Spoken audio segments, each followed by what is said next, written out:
I think I should present who you are and who you are in Brazilian music. Within the Brazilian music, I would like to welcome Beto Machado, Bobby Mack, Fantosh Flak. Yeah, Beto, you can. I mean, I we already spoke about this.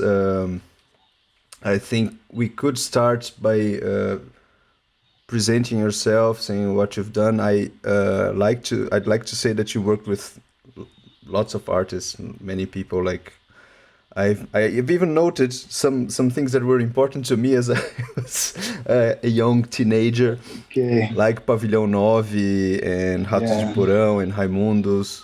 But you also worked with Jorge Ben. I've seen that you also worked with, I think, with Ira.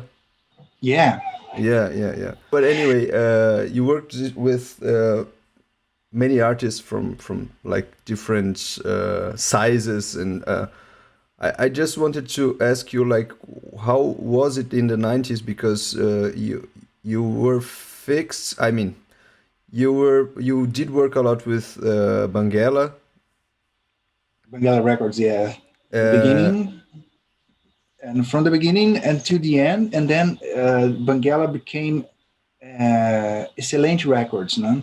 The yeah, one yeah, for the first one, the Bangala Records, we used to work for Warner. It was a label for yeah. Warner, and then they had to change the name of the label to Excelente. They decided for this name, Excellent, man. Mm. But and the major was Abril Records.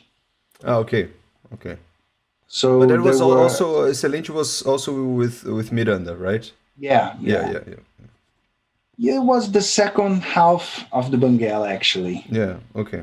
The first albums were made in Bengal, and the second albums were made of those bands. At the time, they were made uh, within the Abril Records rules, Yeah. and the name of the label was Excellent, Excelente Excelente, Discos. excelente, Yeah, Jesus. yeah. Okay. Yeah, cool. No, I just wanted to ask you because I know that at least for us, I can also see that for me. Of course, I don't have the same discography as you do, Mhm. but I mean, normally for people who work with audio, there's always like this sort of two pathways that one can take, like being fixed and working for one studio, for one record company or something like that, or working Yeah, like freelance and jumping from people to people, like building networks and everything.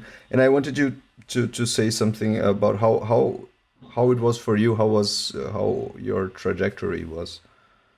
yeah. Well, I started in late '92, at the very end, about October, November Mm-hmm. '92, as an assistant engineer.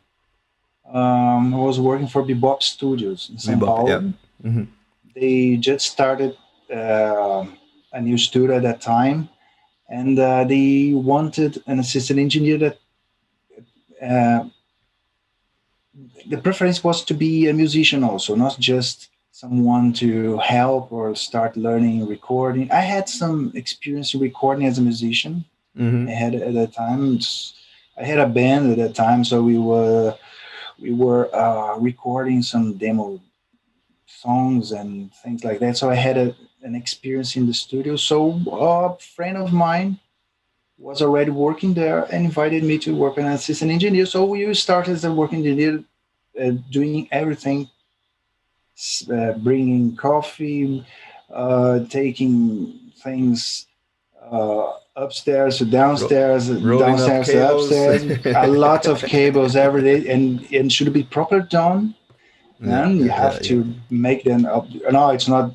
It was my first mistake. I did it like Just I didn't care about. No, you're going to spend all night rolling those cables on and on and on again and again and again. yeah, yeah, Okay, yeah. it's very important. So when you're in a hurry, if you save it properly, you can unwire them. I don't know, Unroll. Yeah, yeah, yeah. very fast. So the cables were long. The studio had a big room, so you need when you have a lot of microphones connected, you need to understand everything what's happening. So You were there at the same time as Kaká? No, or Kaká was not exactly. Kaká was working Kaká for another studio. from Epsilon B. Yeah. Yeah, at that time, I guess he was working at yeah Ypsilon Bay. He already had a studio, at Okay. least not the one we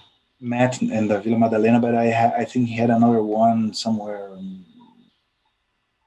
in São Because Paulo. I That, remember when I worked with him there at Epsilon B, I remember how methodic he was about rolling cables and organizing cables, so it looks yeah, so that's also something I really like this sort of it's important because the sound is better if you work properly with all those stuff. I mean, cables and stand, mic stand, everything, the carpet. If you arrange them properly in the studio, everything works fine. If it starts in a mess, became very confused that you don't know what cable is connected, what microphone. It's not good. Yeah, the sound. my former boss from the studio I used to work here in Frankfurt, this mastering studio for vinyl in SST. He also told me like we used to have to we had to send the lacquer discs to the pressing plants, and normally we would get some packages from other studios or from people that were working with some masters that they were sending us, or sending some, I don't know, some test pressings and stuff. And we would see that the packages were not always like well packaged or well closed, or Mm, they had like some dirty or some messy or some, I mean understand. just ugly packaging. And Mm. it gives the impression that they don't care about the product. So I really like when people are I like this methodology and being a little bit more like pay attention to those details, because it shows also that there's someone caring about the stuff Yeah, that they're doing. So it's not only about the recording process, but it's also about paying attention to how it looks in the studio, to how things work, because it also shows that people are caring about what they're doing. So that actually, this makes a special effect on the artists when they're recording. Most of them were young, so if you're no, working very precisely, connecting the cables, arranging them all over the studio, and things like that, the studio starts to become the setup become really organized. So the musicians start uh, to respond with good. Focus and attention and everything else. The mood was very confident, I guess. So if you don't treat them like that, you start making a mess. Something in between the lines yeah, be, start not to connect properly. I mean, the ideas, the sound, the schedule. So I guess as a audio engineer, it's very important to be very organized at the studio. I can't see any uh, messy cables around it. I don't like that. just Especially if you recording a lot of instruments and things like that. You gotta be organized. yeah, You really do. You have to be organized because it's not so easy to understand what's going on if there's a problem. If you have a lot of cables in a kind of spaghetti style, it won't work. And also some kind of artists at that time, they really wanted to be in a studio uh, that was a proper studio, like well yeah, to receive them. Sometimes they want like a nice carpet. Uh, nice lighting close to them, especially the singers, to see the yeah, yeah, lyrics or things like that. So I have to take care of um, styles, and I mean the look was very important at that time, I guess, because they were artists, they were pop stars. So sometimes they prefer to be.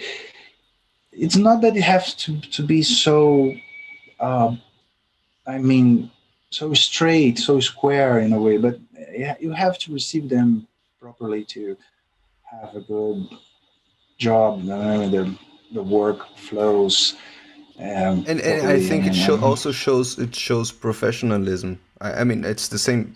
I used this story about packaging that we would give some extra time just to show that we were giving importance to the material that was inside those boxes. But it's not only like cables, but it's also the way you treat the artist, the way you organize the yeah, studio, how the lighting is. I mean, if you I've been to exactly. some studios where the lighting was just like this. It's like a fucking like doctor's Yeah, operating room or something like that. yeah, That's not a place to play music. It's just yes, yes. so And at that time the studio was just beginning, and we learned a lot about that, how to receive pop stars, because sometimes they didn't like, because there was no pictures on the wall, no garden, no artist room, things yeah, like that. They So at that time, the night, it's pretty different today. Today, I don't think this is a thing that they care much about. Anyways, at that time, it was very important to have. Um, it was a pleasure experience. No? Yeah, when you were recording, it was a very special time, because the pop star that was shining at that time, it was very important for them to not commit any mistake and to work in a nice place to make a good record, to respond, or to the record company, that was paying for that. So it was very important. Oh, I have a chance now to keep my star shining. yeah, And on the other hand, the ones that had a chance, they were not having a good time on the charts or something like that. They were about mm, in somehow a little bit the second line or third line of the charts. I don't know how to explain. Like, it was very important for them. It was a chance for them to become uh, well known again. So yeah, it, yeah, there were many artists at that time. So it was very challenging experience. So the the atmosphere, the mood was very important, I guess. Most of them choose the studio for that, in that, yeah. under that condition. I don't like the vibe of that studio. The walls were too dark, or too colorful, or whatever. But I remember they always complained something about that had nothing to do with the sound, but Yeah, yeah. had to do with the environment. You're talking about this experience from the 90s. So how it was in the 90s. I mean, working with music, because mostly I think it's the last time where there was so much money involved, Involved or at in least a recording spread. session. Yeah, yeah, yeah. Yeah. Well, first, when I was an assistant engineer, I was just doing my job, helping, starting to record, learning uh, to put the mic on the precise position, things like that. A little bit later, I was involved in preparing the The sessions. the sessions. Hmm. So to prepare a session, you gotta understand how much money they have, because it depends on how much they're going to how much time they're going to spend in the studio to record some kind Yeah, yeah. of record or album or a project. And I Well, started as I knew. sorry to interrupt. Just a small question. Were you mostly on one studio, or were you also like changing studios with the team? How it was? How was that? Firstly, in 92, 93, and 94, I was working exclusively for the Bob Studio. Bebop. Mm-hmm. I was working just for them, but at the same time, I was a from assistant engineer to an audio engineer, because there's a funny story. I became very quickly an audio engineer. I had only 1 or 2 years assistant Mm-hmm.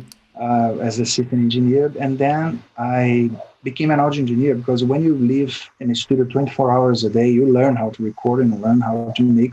At least you learn something. Oh, if Yeah. it's good, your job or not, it's something that you have. Uh, the time will tell.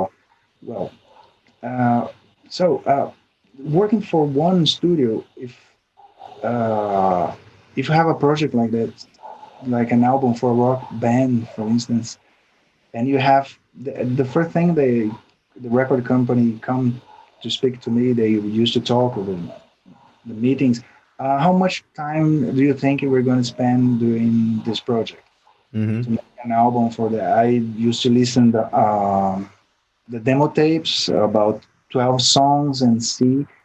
I was starting to produce also because you have an idea how long they are going to take, how much time they're going to have to spend in the studio to make that certain album. So you have to, we need about 100 hours recording and 80 hours mixing. So 180 hours in the studio. So Yeah. it was part of and they have the money. Most of the time they have, okay, I'm going to give you 22, uh, I mean, 220 hours. Most of the time was something like that. Mm-hmm. And you record and mix. And it was pretty expensive at that time. It really Also, was. mostly tapes, right? Or at the 90s, it Yes. started with Pro Tools and other digital workstations, but it was mostly tape, right? Yeah, you mentioned Pavilion Nove was the first time I used Pro Tools for that. Okay, okay. And I'll tell you a little bit later the story. But at that time was really tapes, 2 inches tapes, no? Mm. And we How many had tracks? 24. 24. One track was the 24th track was exclusively for the mixing desk to synchronize with some kind of automation, faders, mutes, and things Mm-hmm. like that. It was not a very complex automation at that time, but we could at least mute and faders could fly away, and Yeah, okay. it was very helpful in the mix process. Um, so we had to think about how many tapes we need. Most of the time, we're about four. It was if there was a band with five tapes, was they have the fifth tape, okay, because you have 15 minutes, so I have already 1 hour with four tapes, but you Yeah. don't use all the tape that way. About three songs in each, you have uh, 12 songs, and you find a way to put another one or two in order to, so you have 14 songs, just one take. So you have, after you had the drums and bass Yeah. part done, you go to another song. So you have this tape, and you have to measure the time. So things like that. And But most of the just one question about this. Um, I mean, from the vinyl era to the CD era, I mean, the albums became a little bit longer. yes, Was there any like standard time? Was like an hour or 70 minutes, 50 minutes, 45 minutes. 45 minutes for a Yeah, CD was 45. like the standard time. Yeah, I guess so. Okay. Because if you need more time, if you wanted to do more, about 50 minutes, I guess at that time a CD could handle 50 minutes already. Almost an hour. I've got some that went Yeah, up to an hour or something like that. Yeah. but something in the mastering process was not properly done. More than 47 minutes to 50 minutes Okay. was the limit. There was something like, Okay. I don't remember at the very beginning. Hmm. So we used to make 14 songs for the CD version and 12 songs for the vinyl version. Final version. Version, yeah. I used to work that way from 93 to 96, maybe, and from 96 on, I guess there were only CDs in the Yeah. process. Very few albums were Also There, released on vinyl. yeah, because there was not so vinyl. There was very in a It, decline it declined time. fast Yeah, and it was deeply. declining fast. Yeah, deeply because everybody think that CD you have more songs, more time, and the pressure is it's louder, and you can put more bass, things like that. So everybody Yeah. kind of abandoned the idea of having vinyl, but not everybody. There were some artists that they wanted the vinyl version also. Hmm. It was more expensive, of course, the Of course. process. You have to do another version sometimes, the mastering process. Yeah, particularly with longer times, you have to be Mm, careful with low frequency contents and yeah. differences in phasing and yeah.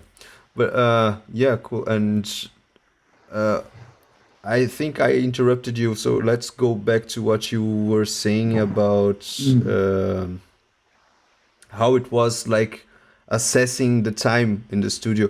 You said also about knowing when an artist has more money to spend. So what did it mean in terms of time? Normally they would use then more time and stay more in the studio to compose.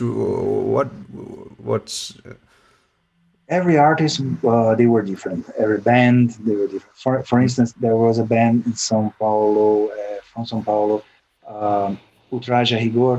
I mm-hmm. guess you know them. So Yeah. when they came to studio, they had only about 3 or 4 songs completed, Okay. uh, Okay. and the rest of the stuff, all the other songs, they were written in the studio during the process of the recording sessions, Yeah. and then I guess they had about 300 hours to make the record, Okay.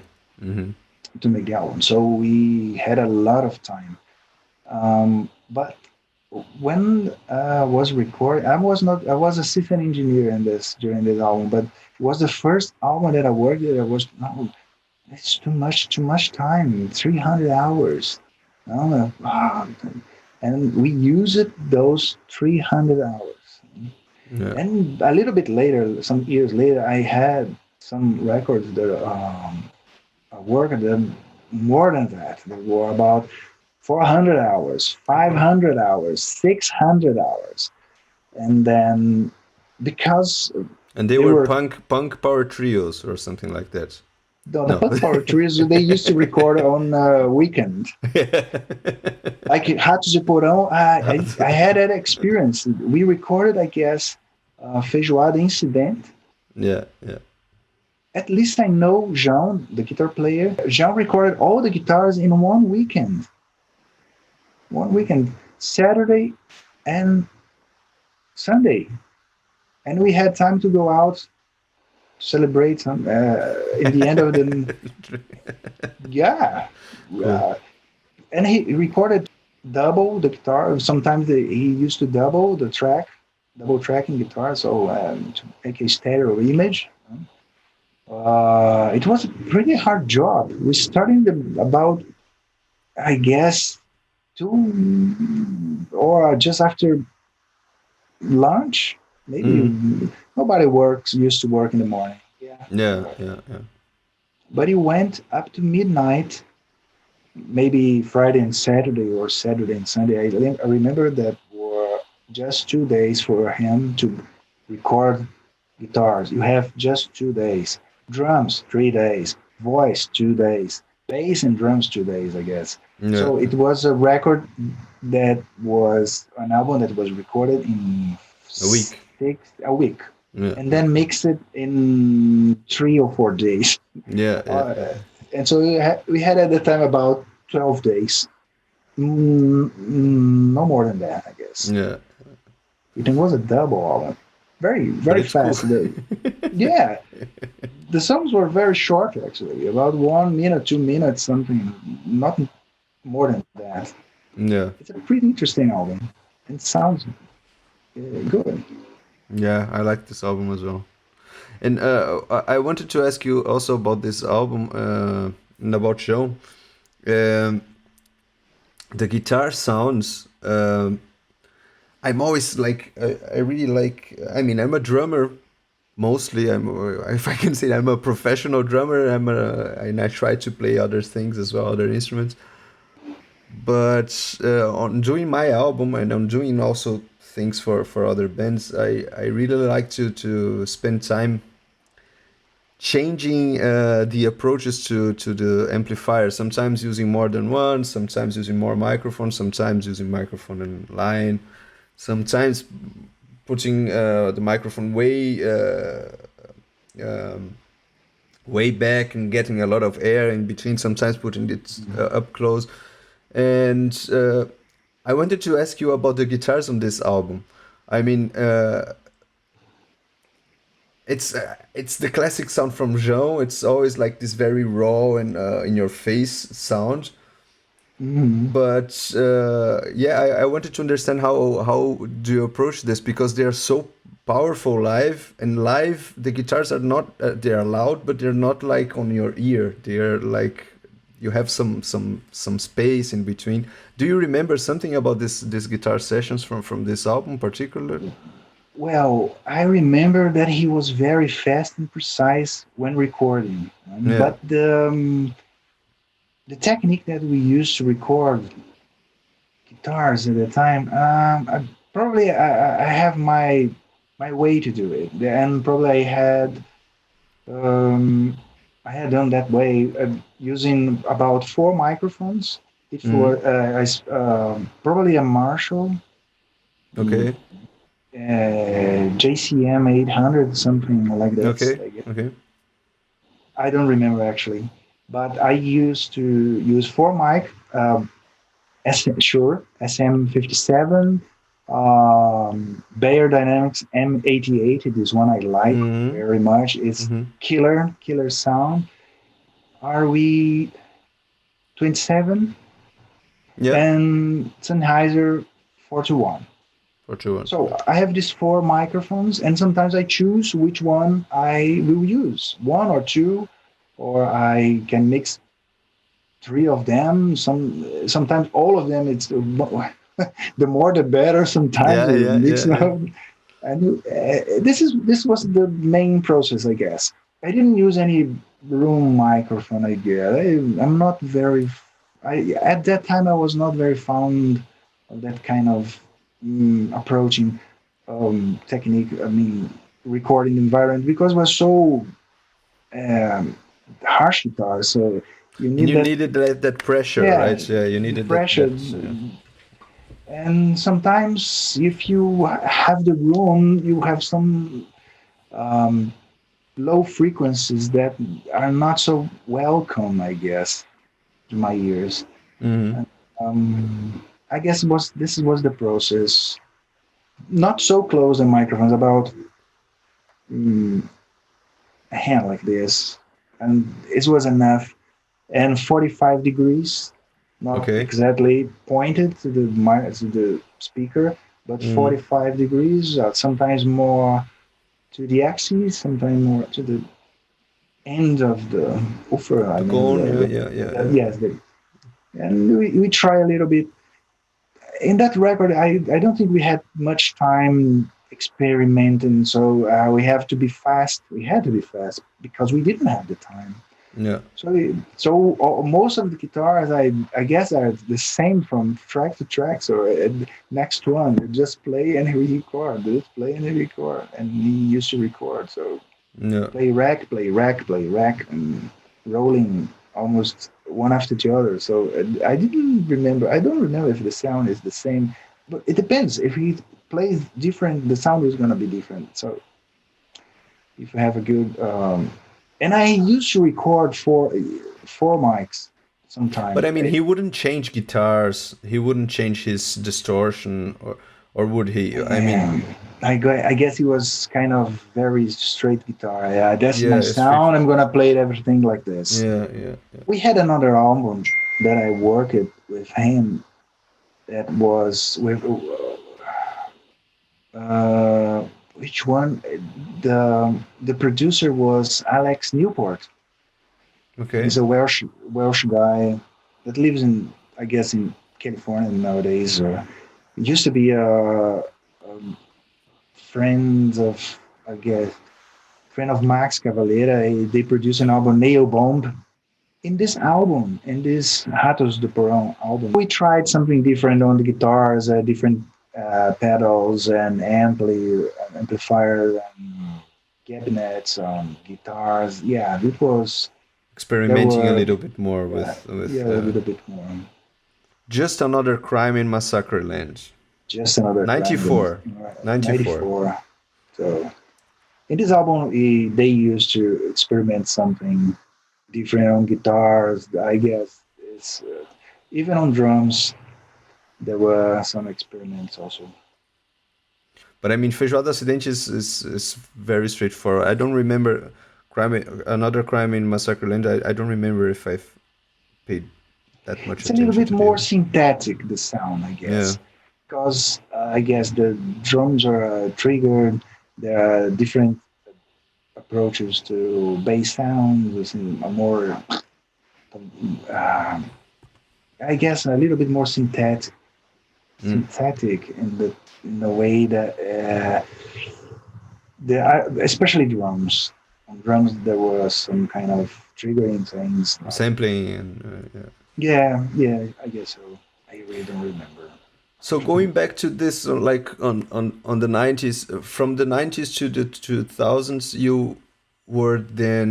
um, you were at Bebop, and then you went to um, you Well, at went that freelance, like rogue in a sense, right?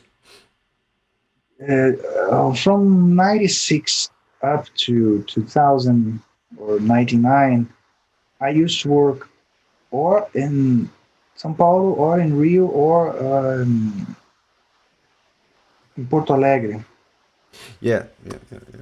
Yeah, but Porto Alegre was more on 2000. Yes.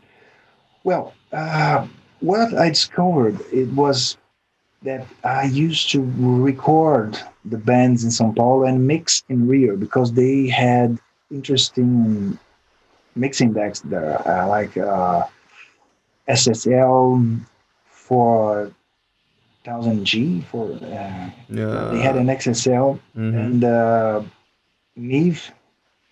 And in São Paulo, we had, at least in Bebop, there were AMEC Yeah. mixing decks consoles. So it's better to mix. Okay, if you had an SSL, the sound is much more interesting, I guess. Mm-hmm. Mm-hmm. And I fell in love of an SSL the first time and start mixing. Wow, the sound is good. It was a huge difference from the AMEC. AMEC is very good to record, but to mix, you don't have that headroom that you can put louder and louder, and you still have room to add some more bass or instruments. You feel more comfortable to mix. EQing Um, is also like more Excellent. EQing and, Yes, and compressing the SSL. pretty, Yeah, yeah, yeah, pretty much more accurate, and yeah, the sound. Sometimes you don't even have to do anything. You didn't have to do anything. You yeah. didn't have to. Well, just the sound was. It was just a little tweak on high and low, and a little cut in the middle. You're done. You're there. You're done. Yeah, exactly. Especially on drums, I fell in love. So wow, well, the first time I had that experience, when I was preparing the band or talking, every record at the time, I had to talk to the people from the record label.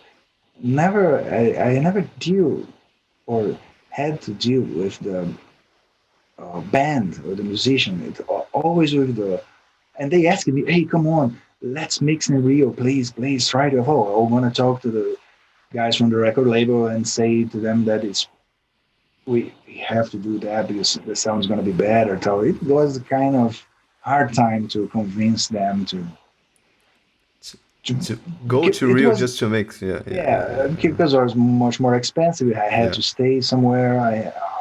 Hotels. The band, they of course they would like to. They To be in the wanted sessions. to do the sessions Yeah, mixing. Oh, most of the time they were on the beach and they came at the end of the day to see what was going on because the studio was very close to the beach. Yeah. It was the AR Studios. I Very, very, very nice studio. Very nice studio. They had a SSL and a Neve, Studio A, Studio B, a lot of gear, compressors, very nice room to record. And then I mm, moved to Rio, and actually in 99, I moved to Rio and started working there. yeah. Most of my, despite I was freelance, I was I You're a used to fix. work. You are a fixed freelance. Yeah, kind of that. Yeah. And it was very nice room to record and nice room, a nice mixing desk and things like it was perfect. Yeah. Very nice room. The sound was really good there. Unfortunately, this studio does not exist anymore. Huh? There's a pizzeria in its place. They sold the place, I guess, or the stuff. They even had an EMI mixing desk that In belonged the to the pizzeria, or the it's a pizzeria. mixing pizzeria, sort of. It's a mixing pizzeria. It was a huge place close to the beach, very in a very well neighborhood. I was saying a very nice neighborhood. So when they closed the studio, it I know by now it's used to be a pizzeria over there. Yeah, yeah, yeah. Yeah, It's it happens a lot. I've seen this like many. There's also like lots of articles on the internet about old studios that became um, churches, wow. like pawn shops or whatever.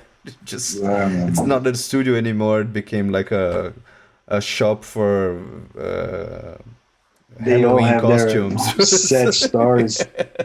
Yeah, it's It yeah. was a very big studio. The rooms are big. You Also have also the tall, right? Also like yeah, very really very tall. The headroom was really high, about 5 meters. Actually, wow. one Yeah, of one of them was very high, just to have the sound of drum. Drum sound was really good at that. With a, yeah, you could make it larger and you could make it a bit more close sound. yeah. So yeah, it was very flexible. One of those rooms, and but I guess they were still on up to 2007 maybe, and then they Okay. decided to. The guy sold all those mixing decks to United States again, and one of them is in Australia now, I guess. Wow. Yeah, The SSL, I guess, it's not in Brazil anymore. Not the Navy console also was sold to someone in the US. by the way, Rupert Neve just Yeah, just passed deceased. Yeah, away yeah, yeah, yeah, these days. Yeah, yeah. he designed the AMEC. Huh? The AMEC were the Bebop studios used to It was have. designed by him. Okay. Yeah, it was designed by him. Mozart model and Hendrix model. Okay. These two consoles, Studio A and Studio B in São Paulo, Bebop Yeah. studio. How many tracks were there by those AMAC? One of them, I guess, was 64, and the other one was 48 40. maybe. I guess 40. was 40, 40. Mm. 24, and it was missing some channels, I guess, but you could buy more tracks Yeah, yeah, and the NADs, the modules. Yeah, yeah, yeah. and install them. But at that time, I guess Hendrix had 40 tracks, 40 Hmm. channels, or you can say. But we used the 24 track record, Studer or Mm. Atari. Sometimes we exchange with the Studio A or B. One on You would another was you would switch. bring the tape Yeah, machines or would you yeah. just okay, yeah. Sometimes we had the possibility to work with 48 tracks with the machine in the other studio, but we never had that chance because both were booked at the same Yeah, time yeah. for different Very projects. So, busy. Yeah, yeah, yeah. but the connections were there to use that. I guess only one time we used that way, Mm. but it would be a problem to mix 28 tracks if you don't have a specific room synchronized of those machines. So we never, I guess we never released anything like that in 48 tracks in Yeah. that studio. Okay. And afterwards, you so you were living in Rio, and then when did you come back to São Paulo? So from 99 up to 2004, I was living in Rio. I Mm-hmm. used to work for Deck Disc That also. yeah, yeah, yeah.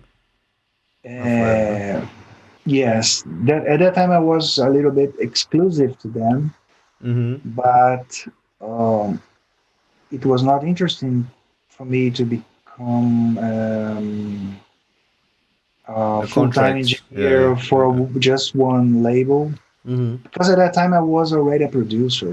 I was Yeah. producing some albums, so I had many projects in Porto Alegre.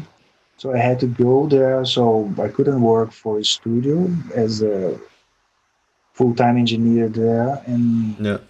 and at the same time starting another project in another city, in another studio. They didn't like the idea, so they've kind of accepted me as a freelance engineer for some time, and then we split our ways. I guess. And how Split was that jump from being an engineer? I mean, you started as an assistant engineer, and then as an audio engineer, but and then you started already to have to produce. think about how to assess the production part, the composing part, like preparing the sessions for the artist. How was that? How did you make that jump from the technical side of it to the artistic part? Even though you were already a musician, so you already had like this foot sets on the music production part, but how it was, I mean, professionally for you to do that? Because I see, for instance, at least with me, I always thought of myself as a music producer wannabe that had to pick the technical side of stuff afterwards because I already had some I had some sense of what would had to be done in terms of music production, but I didn't have the technical side. So I went after my technical formation in order Mhm. to be able to translate to both. But I it appears to me that you did the opposite way, right? Like you were a musician, but you started with the technical side and then jump back to the music production side. Am I wrong? Or No, at that time, as I can remember, it was very, very intense. I mean, it was and one very project. fast, like very eh, dynamic as well. Exactly, it was one project after the other. So it depends on what you're doing. You had to change or switch your approach. For instance, there were small labels that come. Hey, could you produce our album? Well, for sure, yes, I can.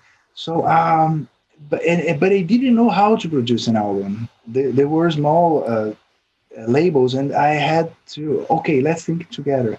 Well, we need a studio. We need just the artistic part, not the promotion. Yeah, yeah. That part I didn't used to get involved in. But firstly, when I became an engineer, uh, um, it's because nobody wanted to record gospel music. So Okay. Bebop had a huge contract with a label in São Paulo of gospel music from a huge church.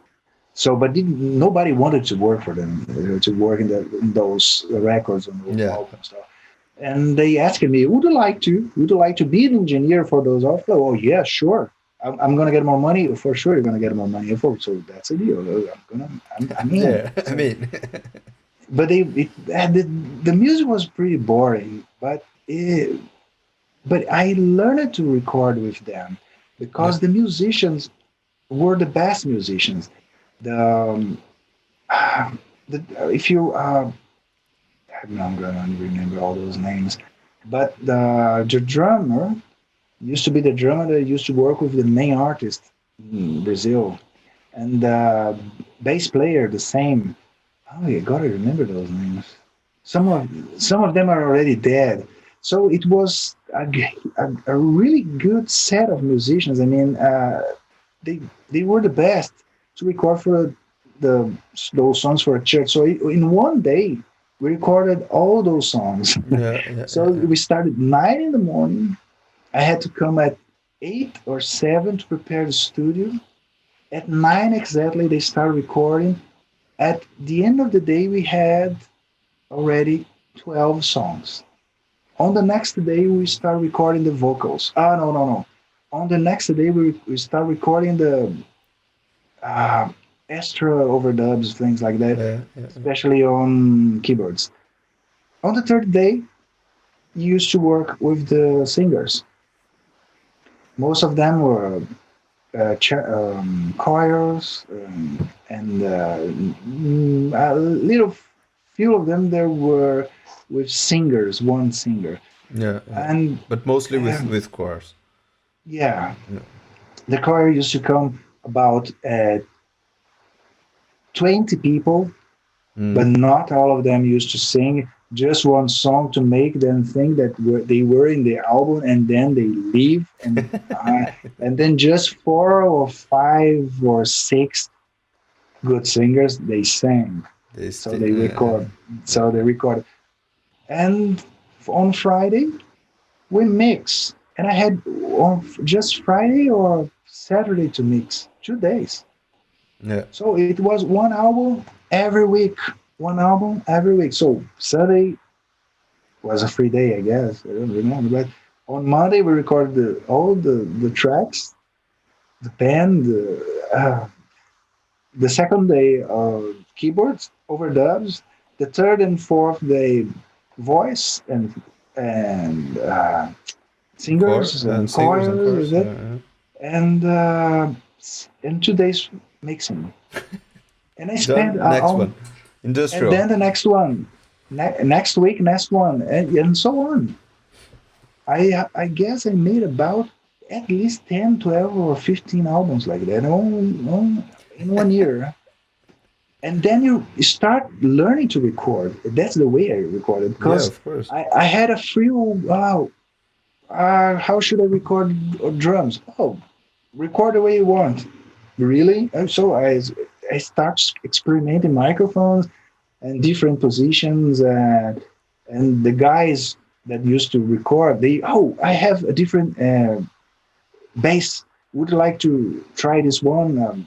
Yes, yes, yes. Oh yeah, I let's would. try. Oh, I have a different. They start getting more involved in the process. So So you made a bunch of experimental yeah, it avant-garde was gospel the gospel yeah albums. That was those the beginning of your yeah career. those gospel albums were my laboratory. I Yeah. was always trying to, and even in the mix process, I was always mixing. What are you doing? If I know I'm trying to experiment, because the producer was a good master. I mean, he A was maestro, like maestro. yeah, Yeah, yeah. it was more worried about notes and the singers, And and what conducting and yeah, yeah, yeah, exactly. And most of the time, since the musicians are good and the singers already they knew what they had to sing. It was a pretty smooth job for him. They yeah. didn't have much. So he didn't care about my job exactly mixing, transforming the voices or the sound. And I was always trying to experiment something. Yeah. But it was fun. It was fun. No, but that's also cool because I mean, Because you don't have that freedom when you're recording an artist. no, They of don't. course They don't not. let you. What you're doing with my drums? What are you doing with my? Oh yeah, it's not good for an audio engineer when you have those lights over you and Yeah, yeah. trying to see every move you make. So you gotta have some freedom, because you find a way to make it better sometimes. And you find You need, yourself as well. No? You can also find your way and your yeah, exactly. shortcuts to find the right, not the right, but your right sounds. Yeah, because a mixing desk in the studio, you have a canvas, like you're painting, like you're Yeah, transforming, decorating the time with sound. yeah, So it's something that you, if you don't have freedom, you don't get the best they give you. yeah, yeah. So you cannot transform or give them back something interesting. But there are when the artist trusts you, no, that's different. And they, oh, please try something different, please. They then it's the opposite. They It's a always asking. conversation. Then it's a conversation. It's not like that's what I really hate about this. We talked about this already. Like this relationship between uh, customer and like as if you're treating someone in an artwork, in like a production of art. I mean, music is art, so you're dealing with art as some sort of um, oh It's fuck, I forgot, like some you sort cannot of treat good. It's not a good, yeah, it's an yeah. artwork. You have to give some time for it to mature. You have to try and you have to make mistakes and then find other ways. Yeah, And it's a it, perfect laboratory. yeah, yeah, You have to experiment actually, and if you because there are artists, they're not artists, but they treat themselves like a client. So I yeah, am the yeah. client. I want something, and I want that. You give me the, okay. I understand this point, but nowadays it's more like that. The customer is But always right. the customer is always right. The client is right. So you have to do. You have. I'm paying you to do what I want. Yeah, Not at that time. At least for me, at that time, it was a little bit different. They were paying. They were trusting you to do something that you are good for them, yeah, doing something good for them. I guess today is a little bit different. Today I see like some weeks ago, I mixed a band. They recorded somewhere. I don't remember, or I don't know where they did that. Well, this is our recording session. What do you think? I said, oh, it's a little bit poorly recorded. Oh, the problem we didn't have time, and I didn't want to cut the vibe. The producer is speaking, cut the vibe of the band to try and then to make it better. But that's your job. You should have done that because it's not well played. The sound is a little bit no, but that's all we have. Could you make it like this? And they gave me here the guy, the producer gave me one of those songs from the Creed, the band, the Canadian yeah, band. yeah. And I feel like, come on, it's pretty different what you got here from what you want. No, but you could try it out. First of all, I had to Just tune the voice. give us your magic and Yeah. make this shit into a very shiny, glittery shit. Then they have an idea. It's like a car wash. You have something before, and then you have just you Extreme don't have makeover. the yeah. Don't you have the plugins? You have Pro Tools. You have oh, you can do that. Yeah, I'll try that. Oh, yeah, of course, it didn't work out. It was a little bit different. What they were, the band was disappointed for, but it's not like the Creed band. You have nothing to do with the Creed. So so it's something that I didn't have at that time. In the 90s, they want something more like they used to do, not what the other guys used to. Yeah, Okay, they have, oh, we like a band like us, I don't know, like Nirvana, for instance. yeah. Oh, we like that, but we want those guitars, we want the screaming voice and things like that. Okay, but they used to do on their own way. They It's more didn't like a want, it was more like a reference. It's not yeah, like it was not like I want that pattern. yeah, yeah, No, that model. No. So it was. I guess it was more relaxed at the thing at that time. Everybody was happy to be in the studio. Everybody was having a good time. they had the best moment. They were living to make a good album. If they were a good artist on the charts, they were trying to make to stay in the charts. If they were not, they were trying to get something good to be on the charts and to play on the radios Yeah. and things like that. Today, I guess they are afraid to sing. They're afraid to try again. They're afraid. There are a lot of, at least, is something that I noticed. They want the technology to make something for them that they are not achieving when they are playing. So the process it's It's like rely photoshopping their own performance or something like that. yeah. Exactly. So their music relies too much on the technology, not on the creativity. Their Yeah. So it's a different process. And Not all of them, of course. I really like where this is going because I think there's that's an interesting thing because I can see that now we have so much offer from technology, from like recording equipment, cheap recording equipment with a very good quality in terms of Yes, yes, for sure. relationship price and benefits. Um, you have like almost like uncountable ways of hearing new music and experimental music and can hear everything. And I really see that many people are extremely dull on the way they approach music writing. And I can see lots of people just hearing the same things and wanting the same things. And like you said, like last week, some guys trying to emulate Creed. I mean, there's so much music out there. There's so much, so many good things. So much offer of technology and instruments, like new instruments, synthesizers, electronic drums, Exactly. I percussion, get, like without ends, and but people are. what I see, they don't use as a reference. They want to be the reference. Yeah, yeah, I understand. I'm very fond of specific band. My, but it used to be different. It's an inspiration.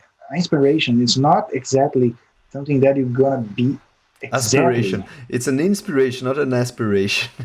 Yeah, yeah. And it's very frustrating because not for me, but for the artist that wants to be like exactly his idol or her idol. That I'm not good at. No, make your own song. You will find your way. You don't have to be. Inspiration is something. Inspiration is something that you have.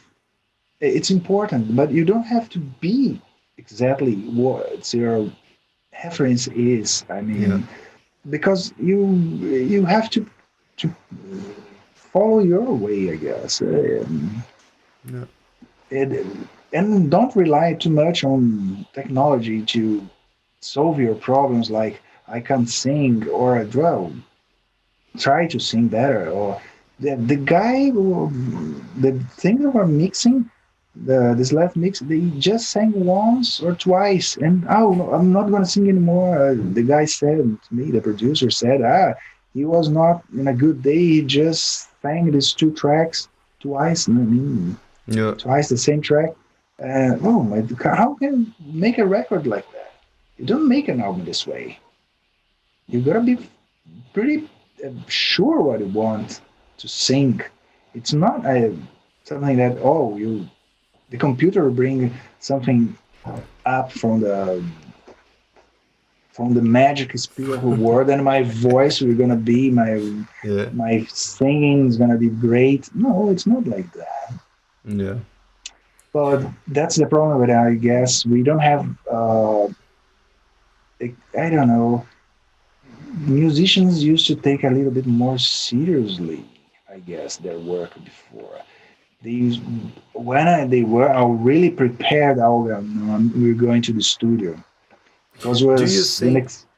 I mean, because I don't know if I agree that much with that because I do see lots of people that take music seriously, and even people that are dealing with new technologies and stuff. But I can see why you're saying this, because many new artists are, I mean, at least people who are serious about music, they normally become so serious that they tend to produce themselves, to record themselves, or to look for experimental ways of doing their stuff. I can take some examples, like even if you take like this girl, this Billie Eilish, she did Yeah, yeah, that with her brother, like at home, and yeah, they were I mean, they were doing pop music, but they were also experimenting and trying to do yeah. things themselves. They weren't looking for studios or anything like this. So do you think that maybe the people that are looking for producers or looking for studios, maybe those people are people that want some sort of magic solution, and therefore they don't look for taking their stuff seriously, because they think like you're a magician that will bring this magic audio Photoshop to solve their problems for them.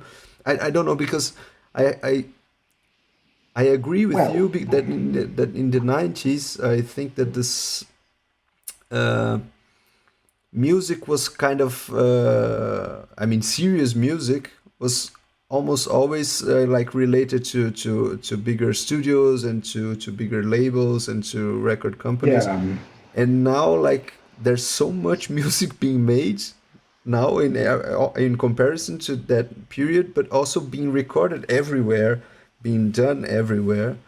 So, do you think that maybe that's a possibility, that people looking for professional help, they're normally people that think that there's a someone's lack of knowledge about recording process, recording, and and, it's and, a, and and also musicianship. I mean, in terms of they're looking for some magician. They're looking for not for a producer that's going to help them achieve what they want musically, but they're looking Mhm. for someone that's going to make this, Yeah, like we said, like this extreme makeover or something like this. yeah. Because This kind of art is not good to work with. yeah, yeah, Because they have a different idea. It's how to be an artist. But like you say, if a very well-known artist is doing something at home with her brother, or and get good sound, the musician got to be smart today, and they have all the chance to be smart. I mean, they yes, can learn how to record, they can learn how to produce. It takes time, maybe it takes time, but if you are in the process of learning and trying, experimenting, you will find your music. I mean, and in at that time in the 90s, let's say early beginning of the 2000s, the record company, there was they were curated already. So yeah, the band was brought to you to record. Oh, we're going to record this project. We're going to start this project, and uh, we have chosen the band already. So it was some kind of, you don't have that. To, they understand the process. I mean, they used to understand. They understood the process, I guess. yeah, So you don't have that magic thing. Oh, he's a good professional. They are a good producer, a good engineer, a good studio. So there was not a magic. The magic is different. Music is magic, not the. It's the way you said. It's something that I'll give you an example. I was recording a singer that was not a singer. mm, I don't know how it came one day. The guy had much money. So I want to record an album. I like, okay. And one day he came to São Paulo, knocked on the door on the studio that I was, uh, at that time I was renting the studio. mm-hmm. And the guy came and said, oh, we're talking about, I want to record for the, I told him, well, we have to prepare. I didn't want to record him because he was not a musician. He was, the songs were terrible. But he was from Porto Alegre. The day after he was here in São Paulo, he knocked on the door on the studio and said, I want to record. I want to say, come on, okay. That guy was rich and he said, I want to pay and I want to record. Okay, let's do it. So show me your songs. I two, three, four songs. He showed me very poor songs. He couldn't hardly sing and play the song. Oh, so I called some friends. We recorded all the tracks, three tracks, I guess. We spent some time recording the track. Okay, one day or 2 day, he paid everybody. He had a pack of money in his pocket. He used Wow. to, yeah, he found me somehow. I don't know. I can't remember. And then we started recording voice after his voice after all the tracks were properly done, recorded. Okay, the arrangement. Okay, da da da. And then he started. It was pretty. We had a pretty hard time to make him sing one song. Yeah. He couldn't sustain the notes. He was not a singer, and he was very confident about his composition. Terrible composition. Okay, Hmm. and then I told him, "Let's. I want to propose you something. Let's mix this first song, and then you tomorrow, the day after tomorrow, you sing again." And he used to come back to Porto Alegre and back to São Paulo every 2 days of this process. Oh, Okay. gonna I had to go there and come back. Okay, that's fine. But when we start mixing, and he said, "How long are you gonna take to mix?" He was not happy at that time because he's seen that he was not good. His Mm. voice was terrible, and he saw himself and he didn't like it. Mm. And he heard himself. He didn't like. He listened to the song. He didn't like the song. He started not, and he started understanding what he had. Um, well, and he's asked, "How long are you gonna take to mix the song?"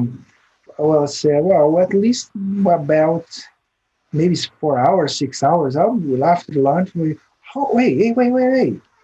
Are you gonna cheating me? Why? Are you gonna make? Are you gonna have?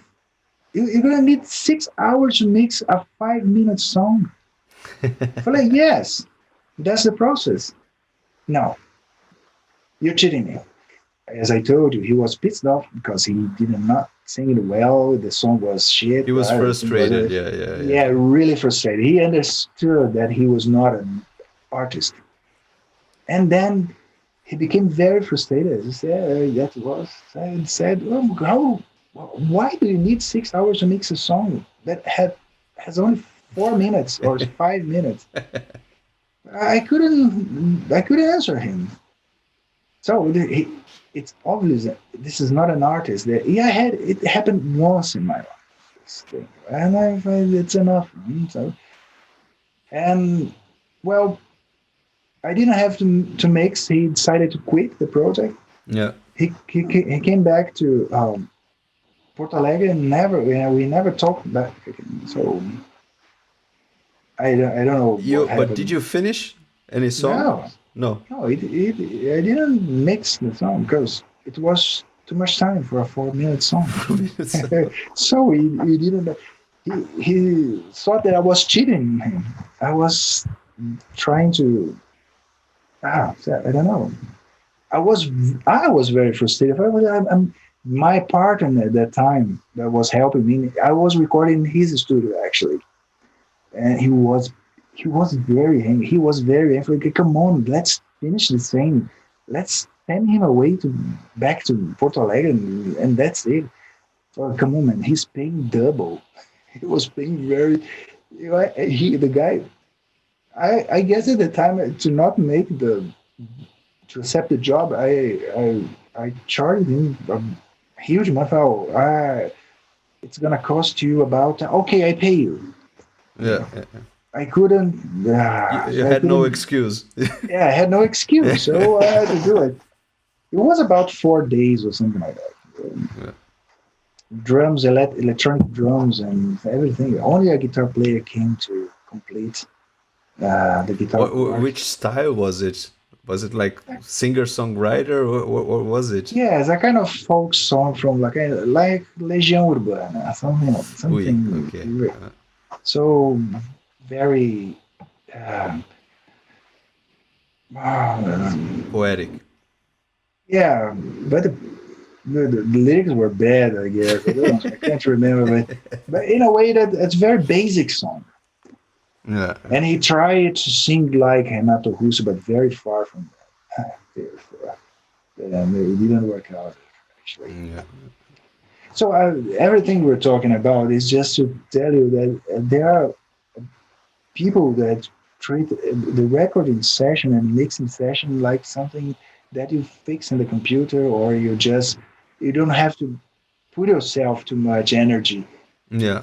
to make the music come up back to, as a great piece of art. And um, and sometimes in this case I can't consider him as an artist. Yeah. um, but nowadays I guess it's different. As you said, musicians have a lot of information, internet. They can learn how they can mix and send to another guy to take part in the project and I send back. mean, and It's more flexible.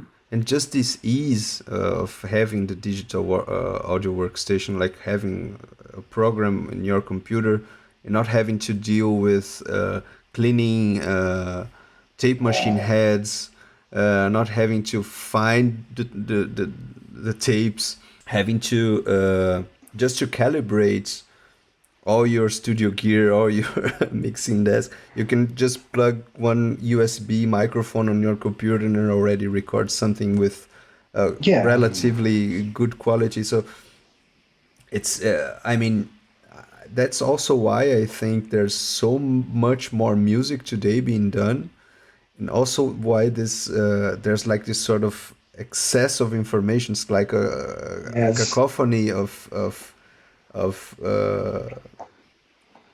music that's being produced, so it's kind of harder right now to find good music, not because there's not good music. I think there's more good music probably much now more. Yeah, than before, but there's so much more from everything that it's harder to find, even though you have internet and search engines to find those stuff, but it's so much, and every day there's something coming out on and now Bandcamp, on Spotify, and then you have you like have an the ocean to explore. And it's yeah, too yeah, much. It's too yeah, much. Where are the good music? Because as you said, too much. It's too much production. yeah, yeah, Uh, and music is start to become something everywhere. So it's difficult to find something interesting to listen to yeah. if you don't find a way exactly to search for this music. Maybe before, I guess it's better today in this way because I have you have good work of music. I mean, you can find interesting albums, you can find interesting artists, but at the same time, it's difficult to track them. Where are they? You end up like looking for you get an artist that you like, and then you get try to get like what this artist, where this artist brings me in, so in terms of reference, as we said before, inspiration, but also trying to track what other people that listen to this artist are also listening to. So that's mainly the way I've been finding new cool bands. It's just like going after some band that I like and seeing what people that listen to this band also listen to. Then I get, okay, this album cover looks good, so I'll try it. And yeah, I mean that's the only way. But at the same time, it's like even through that way you can get, I mean, on Spotify you can also see like what the other fans are hearing from this band, Listening.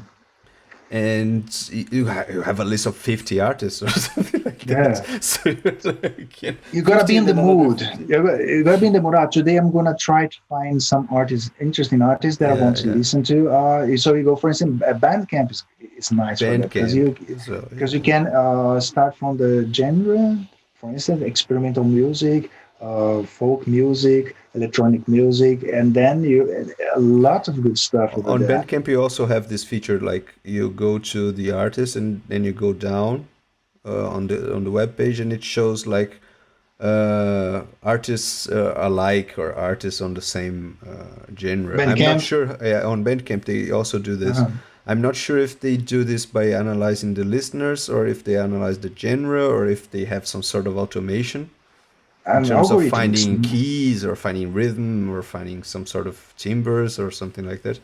But they do that as well. So I also find this cool. But you are right. Like you have to be on the mood of researching new music and not Yeah, just you have to I, spend some time doing this. Instagram is good for that also, because Yeah, you can follow some interesting artists, and then if you go to some hashtag groups, you can find something interesting. something through there. And you listen. It's a kind of a sample of the artist. You listen for 1 minute of their music, and then if you like, you start exploring the artist. Yeah, Sometimes they redirect you to Bandcamp, and then you go somewhere else. It's go exploring. deep. And go, but you gotta be in the mood, you know. It's Yeah, not something that back in the days you had a radio. You start listening to the radio, and then that's good. What's that? And then you start following the band or exploring the band or searching yeah. for something different. Uh, Too much information nowadays, Hmm. Hmm. and most of them is self-produced. I guess most of the artists that I listen nowadays are self-produced. They produce themselves and Either with self-produced or collabs. produced by friends or Yeah, like small studios in the vicinity or something like that. Yeah, it's true. But also on this subject, like chasing music and looking for music, I wanted to ask you. I forgot to ask you because that's also one of the things of the podcast. Um, I wanted to make like this first question that is about how did you get interested in sound or in music and sound? When did you why what made you interested into music and sounds and this whole like not only as well, work but as your personal interest, like finding yourself being interested in paying attention to your ears. actually, this is a very long story. I mean, Good. back in the day, I was a little child. I used the first time I paid attention to music. At home we had a little. But listen, music or sound doesn't matter. It can also be like paying attention to someone screaming or Yeah, no, I understand, yeah, but yeah. that's the thing that I remember. I want to tell you exactly that. We had at home a small vinyl player, very Turntable, portable yeah. turntable, the one that's very portable, no? For kids, stories, things like that. And I remember I had one of the records that I liked the most was Dr. Zhivago, Lara's theme. Dun, dun, Okay. dun, dun, dun, dun, dun, dun, dun, dun, dun, dun, Uh, dun, dun, dun. And I remember I was listening over and over again just to listen to dun, dun, dun, dun, dun, dun, dun, dun, dun, dun, dun. I thought, dun, dun, dun, dun, dun, dun. Wow, that's good, that's good. And my mother used used to say, I was freaking out listening to that record all day long, and I can remember that I was about 4 years old. yeah. Well, that's one of the memories I have about paying very attention, especially to music, to that. And then after, when I was about 12, maybe 13, I my father bought me a tape record, Yeah, yeah, yeah. tape recorder, the portable one that I could carry. I don't remember the name. What was the name of that? Well, it was a Sanyo or Sony. Mm-hmm.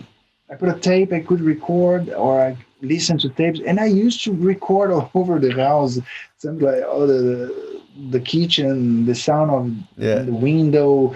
And once I recorded, there was a specific plug that I could put on the phone, on the telephone. So, like you press the microphone and like pressure, you could connect, and then you record. And I recorded my mother speaking. Like a piezo, like you would Yes, yeah, but there was a rubber that you could connect, let's stick could like on the. stick to it. Yeah, yeah, yeah, yeah, Yeah, yeah. you could stick, and you plug to the tape recorder. And I recorded my grandmother and my mother speaking about a funeral. And I Wow. showed them later, and they were pissed off. What are you recording us at the funeral? And my father had a friend that come home once, and they were talking about, I don't know what they were talking about. They just left the tape recorder. They're recording their conversation. Then one at the end of the tape, the machine stopped. The guy was a little bit confused about what was that Were you recording us? recorded. Yes, and I had to explain that was a test. It was, I forgot. I don't remember, but my father didn't like that. This is an old memory. Well, that's something that I can remember from the early times. And you started playing bass, right? What age were you when you started with the bass? Well, a bass I started playing after I learned the guitar. Okay, you started with the guitar. Okay, I started with the guitar. The guitar. acoustic guitar Um, or electric guitar? First acoustic guitar. Uh, well, this is also a long story. My brother is 5 years younger than me, Mm. and when we were about, I was I guess about 12 also at that time of the tape recorder. My brother started having piano classes, Mm. and my mother said, "Oh, would you like to see Marley?" My brother, his name is Marley, Mm. and Marcelo, I call him Marley. And oh, I'm gonna see his class. And on the second class, he was dong, dong, dong, dong, dong, dong, dong, dong, dong. Wow, he was already playing. Oh, I want to play.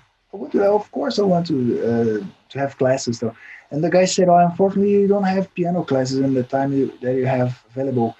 We have acoustic guitar classes, acoustic guitar classes on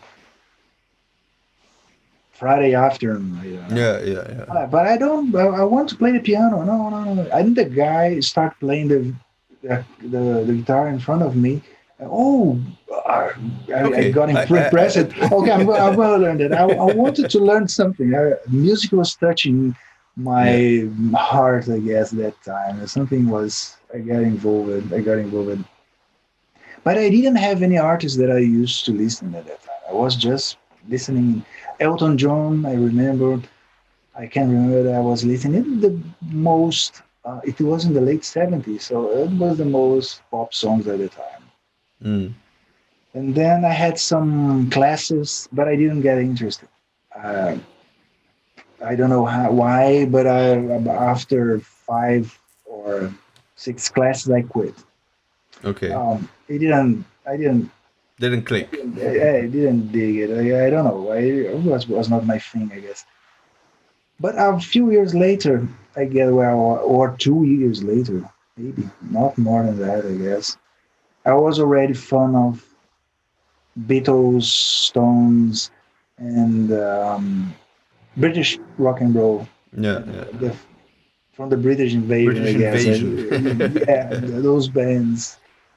And I start buying uh, also records, some albums, but also magazines, music magazines, and to read the stories, things like that. And I remember one time I bought one from the Beatles, but was inside a plastic. I couldn't see what was inside of the magazine.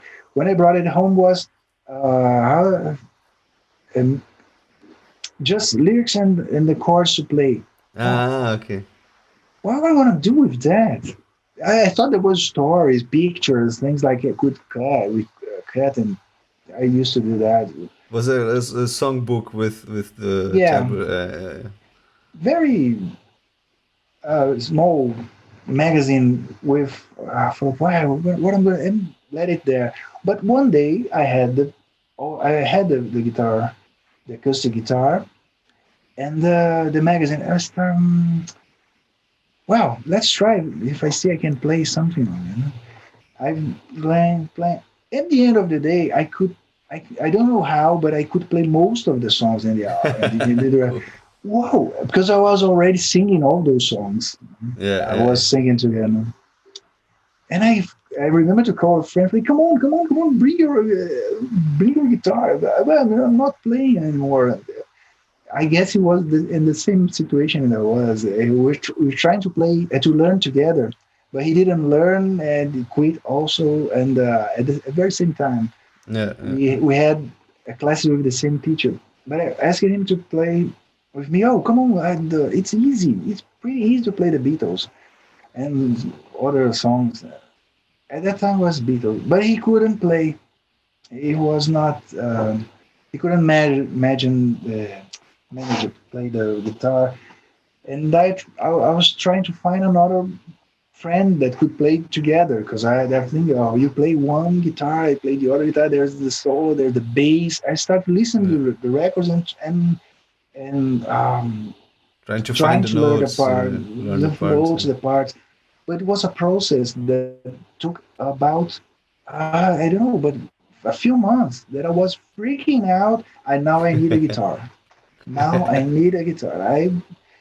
There, I I had a friend, a Japanese friend. He was pretty crazy, this guy, and he we used to look in the newspaper who was Mm. selling guitars. Oh, there's a guy selling guitars very far on the Osasco, another city in São Yeah, Paulo. yeah, yeah, It's a pretty far for us. When we were 14, it's a journey to go where I was living. And we used to go to those places just to see the guitar and play a little bit. We were not going to buy, we were not going to do, but but we just to spent play. just to play the guitar. Dang, dang, oh, this is a good guitar. One of these guys that were selling a guitar, he said, um, "Hey, would you like to learn? Really learn guitar play?" Yeah, yeah. Because there's a guy in the other side of the city. This was in Osasco, but there's a guy in Vila Prudente. If you know São Paulo, of course you know that's pretty far from it. He's a very Yeah. good teacher. He knows everything about Beatles. Okay. So I need a guitar. And I bought my first guitar from a friend from school that was written Fender on the back side of the Mm. guitar. But it was not a Fender. It was a kind of fake Fender. Yeah. But Okay. I bought it as a Fender, and I was very frustrated when I took this guitar to the guy, to the teacher, and he said, "No, this is not a Fender." Hey, I was very pissed. And then I need a guitar, I need a real guitar. And I like the guitar. It was like, it was interesting. But this was not a Fender. It was a replica or Mm. a very bad replica, actually. Maybe they just took this was any guitar and they just put a sticker or something like that Yeah, it for the was from metal part. it was from Argentina. It was made Yeah. in Argentina. Then I noticed, well, do you know what? There's a distortion pickup. If I Okay. wanted, I could distort the sound just turning a A switch switch on, on. change the switch. Ling, ling, ling. It was very fun. Yeah. Boom. Well, some months later, or maybe a few weeks later, I don't know how my mother found on the. Do you remember? Primeira mão. Fantosh? Yeah, exactly, I exactly. remember. You could find everything there. Anything. You can find a Anything, job, a car, an apartment, and guitars. anything. And my mother found an announcement there, an ad. Oh, is Gibson SG is a good guitar? I like, oh, of course it's a good guitar. Ooh. Where Yeah. did you find this? Oh, primeira mão. But the price was suspicious. I remember it was about 23,000 Crusaders. I don't know. Uh, it can be a real Gibson. 23,000. It was like 23,000. it was like 200 reais or something like that. I don't. If you compare the price. But if you compare the price, I can say that a real guitar was about 150 hundred Okay. thousand, not 23,000, but 150 hundred thousand, maybe Okay. Okay. five times more expensive, maybe, Yeah. Yeah. Yeah. or six, seven times. Well, I was very suspicious. Oh, it's a French guy. He's living in Brazil. He's selling this guitar. Do you want to see it? So of course, of course, of course. Because my mother was freaking out with me trying to find a guitar when I said that it was not a real Fender. My mother is pretty funny, Yeah. and Yeah. Yeah. very. And we went to his house, and he had a Gibson 335, you know, and this SG um, Just staying there. up Cherry SSG Yeah. Yeah. S64. Ooh, wow. Yeah, but was then after I understood that was simple model from SG that was student. The pickups were a little bit not straight, but A dented. Yeah. Yeah. Isn't it? Yeah. yeah, it was in this Yeah. way. And they were plastic, but the pickups were changed. There were two humbuckings this way. It was pretty strange. It was not Yeah. original.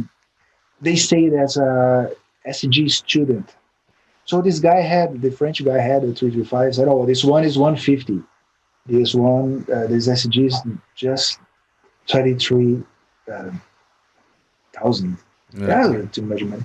And oh, okay, I bought it. So I stayed with that for some time, and then I started my bands in one of them, and but I was very fond of bass. I was very fond of bass. When we never found a bassist, I had a band with a friend, and we were playing Beatles, Stones, Dire Straits, things like Dire Straits was pretty difficult. I couldn't play Yeah. the Okay. the solo part. And then we had a friend that he had a bass, and he could play The guitar. the guitar pretty much well. They were pretty. He was a real guitar player. I was Mm. trying, learning, and then, but he had the bass, and he had a Hofner bass, the violin bass. Ooh. When I saw that, I thought, man, I gotta have the bass. I said, well, what would if you are a better guitar player, you play the guitar, right? So you play all the solos, and I play the bass. You lend me the Hofner bass, and then that was the deal. And then in the end, I exchanged the SG with him with the Hofner. You stayed with the bass and he got the SG. Yeah, yeah. And then after, I regret a little bit because the guitar was really good. There's a really good guitar. I never, from that day on, I decided to not sell none of my instruments anymore because sometimes you want to play with that again. Yeah. Yeah. But I had no choice. Or the guitar or the bass. I couldn't have both. I didn't have the money to buy another Yeah. instrument at that time. Do you And then have a lot of after, instruments now? um, yeah, a little bit later, maybe 1 or 2 years later, I decided to have a Fender bass. I Mm. was becoming a little bit more serious about bass, and this B bass or jazz bass? B bass precision. Yeah. But and it was another very good deal. It was a really good found because there was a band that was bankrupt. It was a how do you say? I don't know saying in English, but bandas de baile. It was Yeah. Yeah. Yeah. the owner of the band was a drummer, Party band. party band. So a huge party band with lots of stuff, and they had guitars, bass guitars, acoustic guitar, lots of microphones, and the guy was bankrupt, Bankrupt. and Bankrupt. Yeah. broken, and I'm selling everything. So, oh, and it was very far. It was very far in São Paulo. Like, where is now the Corinthians Stadium? Itaquera. Itaquera. Itaquera, far than that. Okay. And the guy had all the stuff there in his studio or place where he used to save all those instruments. And oh, I'm selling this bass, or how much do you pay for for it? And it was a Fender Precision bass. Oh, and I said $500. Okay, you have it. Okay, I have it. So 500 for a precision bass in Brazil in the 80s, early 80s was a very good. Very good deal. Yeah, yeah, Yeah, yeah, yeah. he was not the bass player; he was a drummer. At the drums, he didn't. But he had a guitar also. He was selling pretty cheap Fender Yeah. Stratocaster.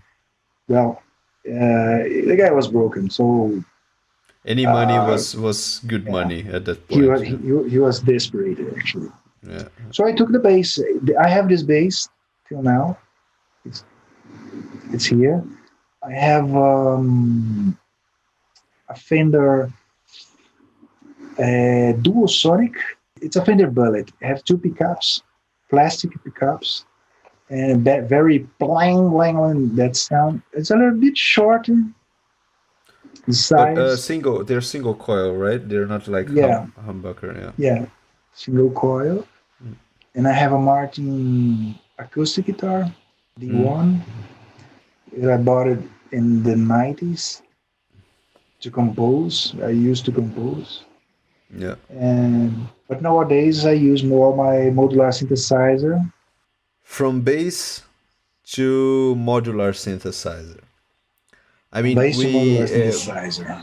shortly before I came to Germany for the second time, because actually I came for the first time 2012, and then we did this work with Mano Brown together. I mean, I Yeah, was your assistant. Um, Afterwards, we've met in Hamburg, so you came to visit, and then you went to Hague, ne? It was to Den Haag, yeah. It was in Haia, ne? 2013. 13. I applied for a place in the Royal Conservatory in Den Haag, Yeah, Netherlands. Amazing place to study sonology in the Institute of Sonology. yeah, It yeah, was an amazing experience. I could have done three times this course. Actually, is a master course, yeah, but I yeah. studied it for just 1 year. 1 year. I could have done in another year, but I don't think I would have the money to stay without working for more 2 years. I was not so prepared for stay for so long, I guess. Yeah. How was it? I mean, we talked about it a little bit even before you came, but how was it? Because I mean, I, I've I've been mostly I was in the university in São Paulo up until 2008, even though I was working on parallel, but I was studying and working. Then I went to work for maybe 6 years after I left the university, like 4 years maybe. And then I went back to make my master in Hamburg. So I wasn't actually that far away from my formation. I mean, I had this small window of 5 years between my bachelor's degree and my master course in Hamburg. And I was always like working on parallel, but it was I never had like this big window of just working without studying. It was maybe like 5 years between both of them. So how was it for you to go back and to be like in this Student. student chair, so to say? Like you had.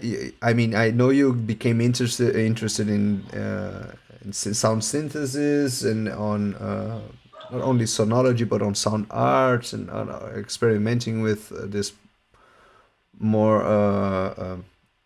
not only the musical aspects of sound but mostly with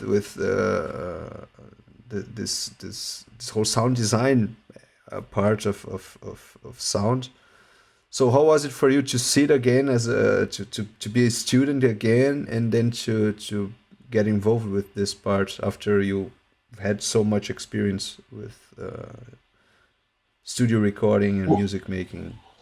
Well, it was a huge break in my life because it was in 2013.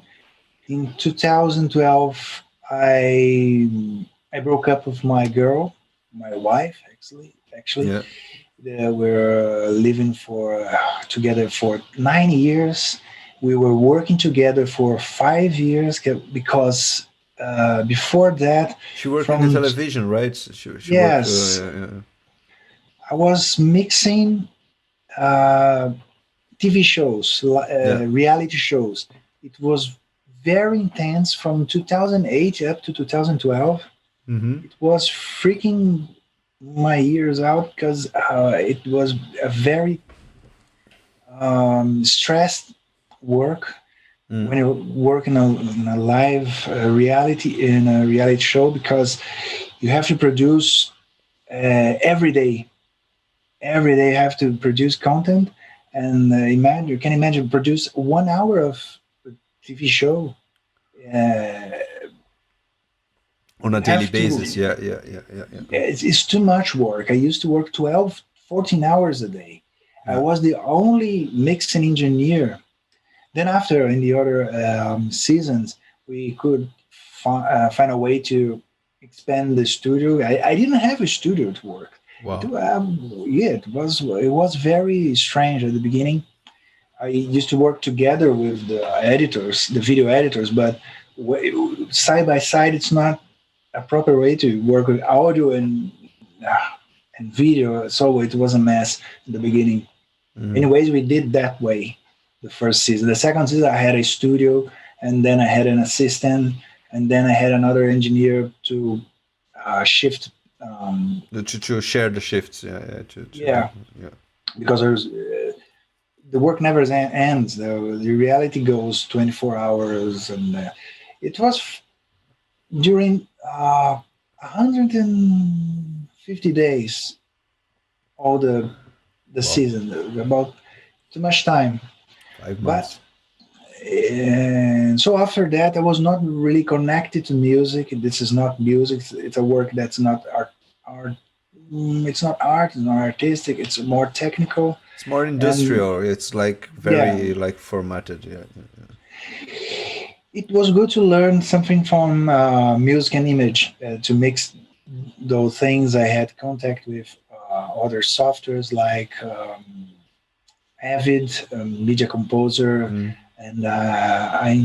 and I discovered that I had a really it was easy to me to work with video editing because it was pretty much similar to video Yeah. audio I made the editing opposite audio. way. Yeah. I Oh made the yeah, opposite way really. because I studied You start audiovisual work media with oh, and I started working as cool. a video editor. Yeah, even though I was a musician and recording stuff, but I started my work as a video editor. Even though I also had some in the university, I was also doing some audio editing and audio mixing. So it's pretty similar, isn't But it? it's similar, yeah, yeah, yeah. So the process of thinking and the mindset, it's Throwing pretty shit the out, same. just Yeah, getting keep thing the out best of the way. stuff, Keep the and then best and after, throw everything else out. and it was a very stressful time because it was too much work. And between those seasons, what about 2 seasons in the same year, from May, June, up to August, and then. Um, the Christmas edition, they had something like summer edition, so it was all over the year.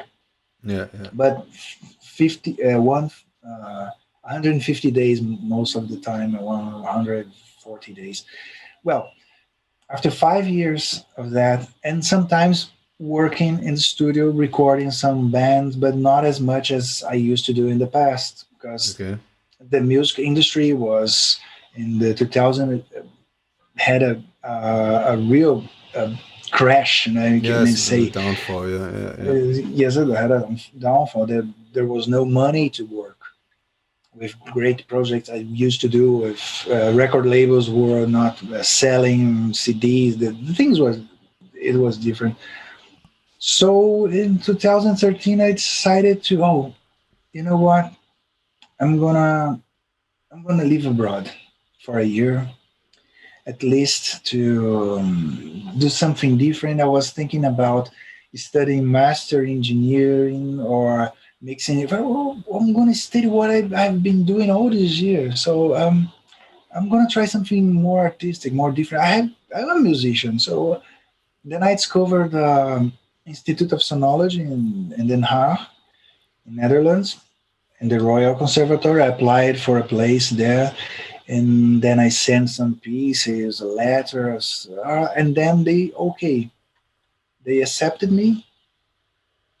And then from 2000 mid 2013 up to 2014 November October, I was living in Netherlands, Yeah, yeah. and it was a great experience because it's a great institute, a great conservatory.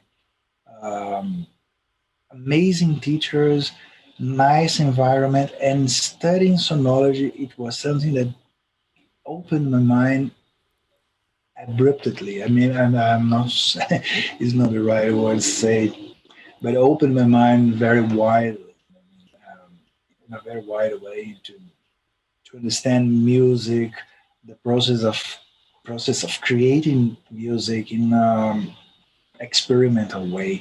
Mm, Because I was back in the day, I was very much in the chords, chorus, solo part, singer, lyrics. I was involved with producing this kind of music that okay, it's okay, but I had too much, I it's guess. and it's boxed, right? It's like formatted in one way, and Yeah. it's sort Yes, I of was it has its limits in terms of yeah, I was too much experimenting. in this format. So Yeah, music composition, something opened my mind a little bit earlier during this time from 2007 up to 2013 that I started working with classical music, yeah, mm, contemporary music.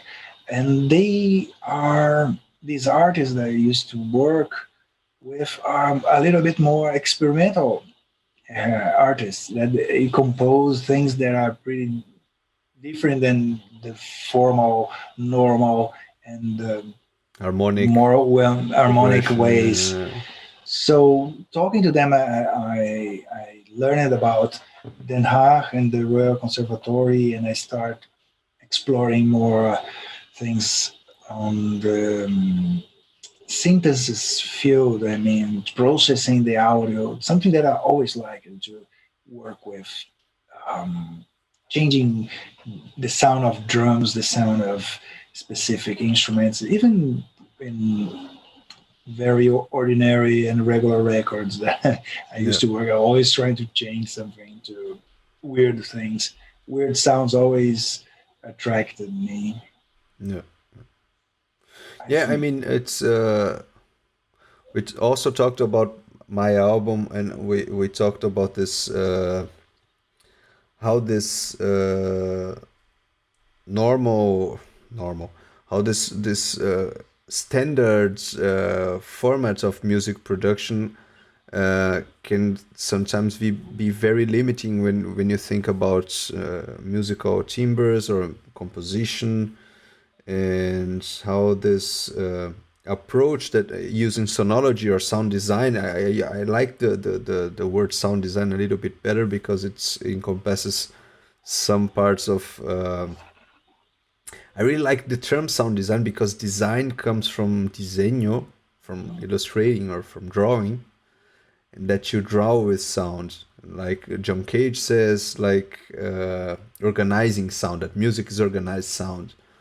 Yeah, But I it's really like true. this idea of drawing, not only of organizing, but of drawing, of thinking of something, planning something, and trying to make this work with other elements. And uh, Like you're I, tailoring the sound, that you yeah, can yeah, yeah, yeah. sculpture the sound, you can manipulate. Sculpturing, Yeah, thinking about it in a more plastic way, and not only following like musical structures. Or even when if you take music theory, for instance, like for classical music, you can sometimes have the denial of all rules in terms of composing something, but it also it has this reference to the rules. And I really like the idea of sound design, because you just try to understand music, or the musical structures, as some sort of language. So you have this language, and you have other languages that you can also articulate in order to make something yeah, artistically sound, or to make this whole structure become like an audio drawing, or a sound drawing, or a sound design. So exactly. yeah, yeah. You It's a very have cool thing, to. because it exactly when this came to me as well, like it makes like explode your mind. Yeah, you have a chance to see music in another under another perspective. Yeah, I yeah, mean, and also you have a way to discover and explore something that in music it's behind the lyrics, behind the chords, behind the harmonies. That is texture, the sound itself, the combining things of the other instruments. So when you see, especially when you're mixing, it's yeah, something that I think helped me a lot. I was not exactly trying to, oh, this is the guitar, the voice, the second guitar, bass. I always try to make everything turn into another one third thing, I guess.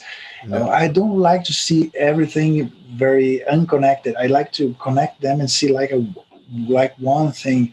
When you work with this process in mind, I guess you have to deal with the texture, the timbres, the high ends, low ends, and cues, things like that to combine. It's not exactly combine the harmonies and the guitar and bass. No, you have to combine the way they're expressing them. So if you and since the Beatles, I've paid attention, especially on the vocals. You can sing together in harmony, but the way you sing, the way you produce your voice, or that's what I guess they were doing. The the voice you register to pronounce, I guess, it sounds different. That combines and gives the magic, yeah, and that's the thing that we're when working mixing or with music. You want to make the thing uh, turn to something magic, I guess, and music has that power. yeah, And the sounds, they have this power also to make you you can hear another thing that was not there, and combining things. And there's and sound synthesis, um, there's much in sound synthesis that you have the time and all the process of the sounds all together transforming in a certain amount of time. This is it's a crazy talk, but yeah, it's what makes me more interested in music nowadays is to see the details of the sound, not exactly uh, the harmony. But I like also harmony. I like, for instance, I like Chopin, Debussy, Bass, those things that yeah, are yeah, pretty straight to notes. But at the same time, nowadays, I feel that there's too much magic in timbres and um, sounds and high and lows and bass and things like that. Yeah. It's a crazy talk, and I'm not sure if It, I'm being clear. no, no, no. I understand it, and I really like it because it brings out. It detaches us from this idea of music being something very static and very like standardized, and it brings music into this realm or into this field of articulating different sounds and sound textures and sounds, as you said, like by mixing. If you approach mixing merely by thinking of it like as arrangement or putting it into some virtual place, like some virtual stage or something like that, it becomes boring because it's just like, yeah, there's an instrument, and there's an instrument. But if you think about the sounds as being, you have to articulate them so they say something else, not only like they come from this, but they articulate with one another. It becomes more interesting. So that's what I that's my main argument on my master thesis, actually, that this idea of music being part of sound design, in a sense that music is a specific organization of sounds, or a language that organizes sounds in a way following some rules, but that you can also find other things that organize sound as well, but they don't have to be musical in that strict sense. But it's also interesting in the sense of how they articulate with one another, how they interact with one another. Exactly, and you can redesign that. Sound design is that you can approach. You can when you're leveling the instrument, Yeah, you're already giving a perspective. yeah, yeah. If you're trying some applying some effects or EQs or something like that, or the arrangement itself, you can brought it in a, you can bring it in a different perspective.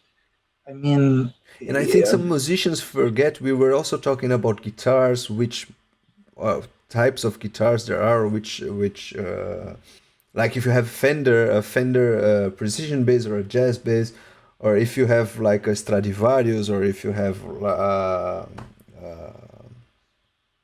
Steinway piano, you can also think about musical instruments as being pianos or violins, but you can also think about them as being like specific, like one Fender with this pickup, one Steinway with this size.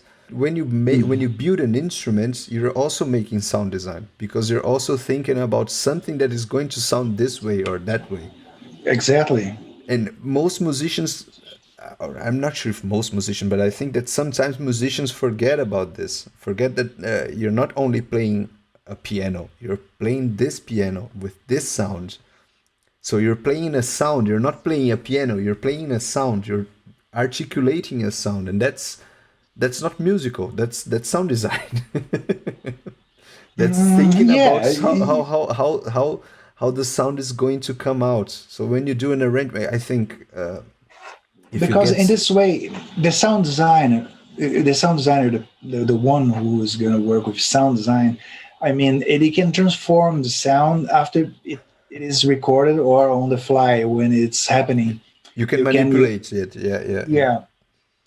yeah, the instrument is producing the sound, so it's one step behind them. Yeah, but But but at the same the time, it's also musician, manipulating sounds. yeah, but at the same time, the musician is Also is uh, manipulating sound. is manipulating and creating, in a way, he's designing his sound, the solo part or the harmonies or whatever he's playing. He's or she is producing something that it's already minded. I mean, it's Thought almost a about. sound Yeah, design. yeah, Yeah, yeah.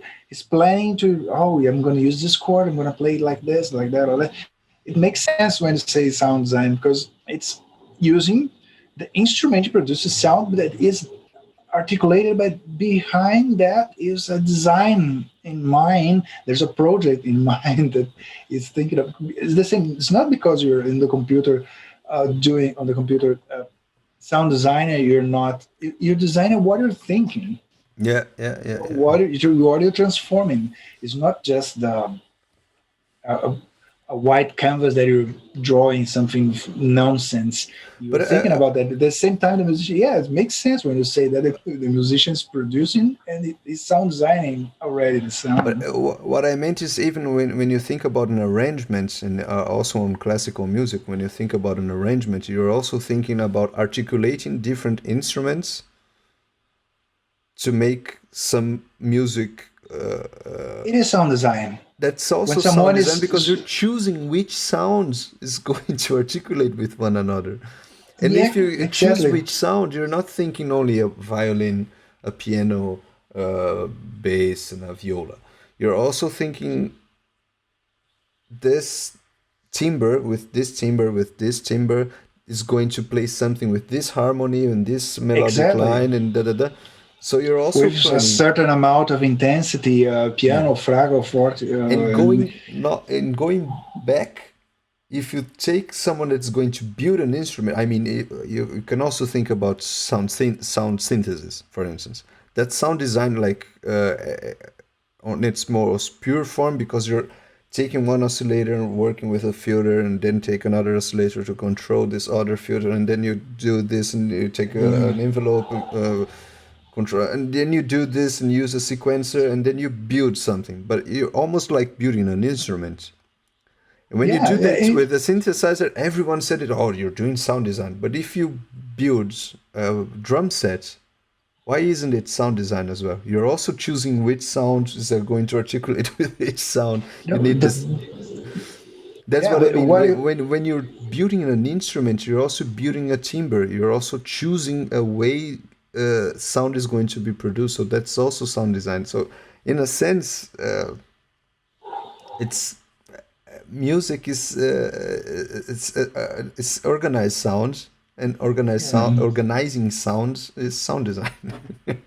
But if you're writing a score for an orchestra, for instance, you're combining all those instruments and how long they're going to play, how long they're going to be playing together, or the intensity, Or the which pauses. instrument, the pauses, the silence is sound, is music in the Yeah, score. So it's sound design. yeah, It's designing here what is going to happen in yeah, a yeah, way. yeah, yeah, yeah. But we tend to understand that sound design is something that you are transforming something that is already done. Maybe you're I sound think that's because designing. of its origin, because it became known, this word at least became known because of the film industry. When you were building sounds for science fiction movies, I think, I mean, I know that the first one to use this word was Ben Burt from Star Wars, because Mhm. people asked him what was he doing, and he said he was the sound designer.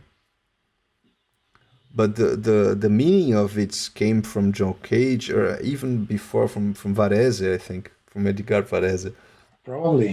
that were already saying something about organizing sound, or articulating sound, and thinking about music, not like the whole Dada movement, for instance, or was already like doing experiments with noise and saying, okay, that's music. If you hear it on the right way, that's also music. So there, the statement was that music doesn't have to be made by musical instruments.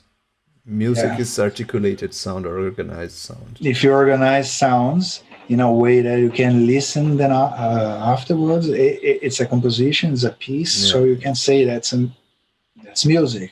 that's music. You know, and probably sound design came from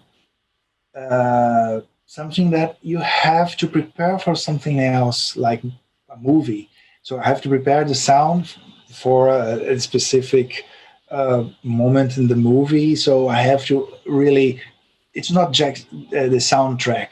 It's not music to be there when something is happening. No, this time is something make emotions, specific emotions or instant emotions, we can say, or Yeah, I feelings mean, that produced during together with the image. And so yeah, of course. it's But I mean, I think that the main thing is that when you're making sound for a movie, or when you're producing music and recording music, or when you're building a musical instrument, and you're building a piano or something like that, you're always thinking about all the elements that are going to influence the end result. So you're thinking about the technical part of it. So if you're building a piano, you're thinking about which string you're going to use, what size the piano is going to be, how the mechanism of the keyboard is going to work, and how it's going to sound. If you're producing a band, you're thinking about which amplifier I'm going to use, which microphone, where I'm going to put the microphone. You're thinking about those all those technical issues, but in the end, you're just like picking and saying, here, this thing with this thing with this thing is going to sound like this, and that's gonna work for me. So it's how all do you sound think it was design. Yeah. so how do you think it was the first composition in history of music? How I how think how how did how did it come? How did it happen? that's a super cool discussion, and I was talking about that with my wife, because she studies um, neurophysiology and music sciences, and the whole idea is that she's now researching why people like one sort of voice and not the other, or why do people have preferences for one kind of voice, why is one singer better than the other, or why do people make such choices. But the idea is that she wanted to research lullabies, because Oh, one of the theories right now is that the first way we used to communicate was music, but not only music, it was lullabies. And why? Because it's a way to give some sort of confidence comfort, and comfort comfort to the to the baby. kids, to the baby. Yeah, yeah, So the first sound design was probably a mixture of lullaby with screaming, or trying to say something, or trying to show pain, or something like that. So the first yeah, sound design is just like using voice. yeah. Probably, or probably voice was the first instrument because you could call someone or, or help someone or trying to make someone aware of any danger Show that was pain, show coming. anger, show pain, show anger, show happiness. But the main thing is that lullaby, I mean, lullabies are probably, it's hard to say what came first, but lullabies are probably one of the first complex communication um, And probably and just not the strategies. because you have someone that just already came to our to life and have to comfort and you somehow you're happy and you want to protect and you sing something the voice it sends a message or the singing sends a message to be comfort calm and also now I'm just thinking about that the beginning of the life and the end of the life when someone dies you cry, probably you sing or try to sing or pray or something to say goodbye, and it's related to music or some kind of producing sounds of or prayers or that could be sang together or in a ritual or I don't know. But it's on the extremes of the beginning of the life and the end of the life. Yeah. It's But I mean, the whole theory is that, for instance, chimps or other apes, they communicates using like grunts or screams or like that some Yeah. sort of communication, like showing anger or something like that. It's already a sort of communication, but it's not language. It's a sort of communication, and the idea is that the lullabies would be the first more complex structure to start communication, because it wants to tell the kid that, wait, you can stop crying, everything is fine. But before the kid, uh, there was a man and a woman in love, and maybe there was a Maybe they were song singing or to one. anything together. Yeah, singing. But Mm, anyway, I was just bringing this up because language, in a mm, sense, is also sound design, because you're choosing sounds to communicate something. You're organizing something in your mouth and your vocal exactly. cords just to generate some sound that is going to make some reaction. So It depends what we want. You say in a different way. You speak in another. Uh, you choose different. I don't know, intonations, intonations and pressure and levels. emphasis on one And syllable, emphasis on another syllable. Yeah. No, I mean, I really like this idea because it explains so much from what we could do with sound an art form, but it also brings more stuff into picture when you think about music, because music has its rules and has its ideas, but it's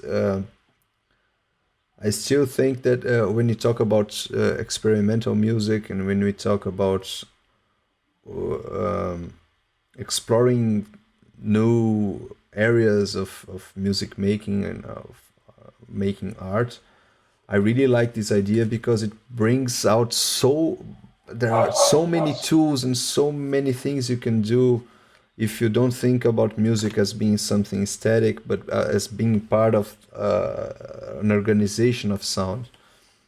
So I really like this idea because it frees us a little bit from this whole standard. Even if you think about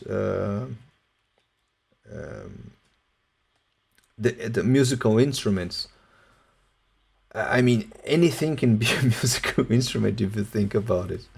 So it any also sound can brings be. more colors to the palette, I think.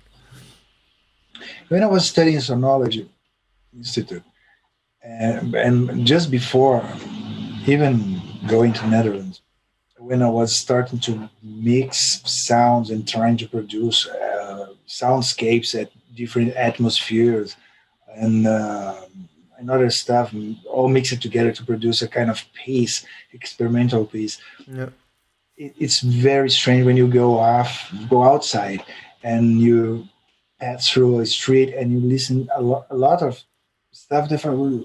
You start listening like music. It's not just the sounds that are happening at a specific time.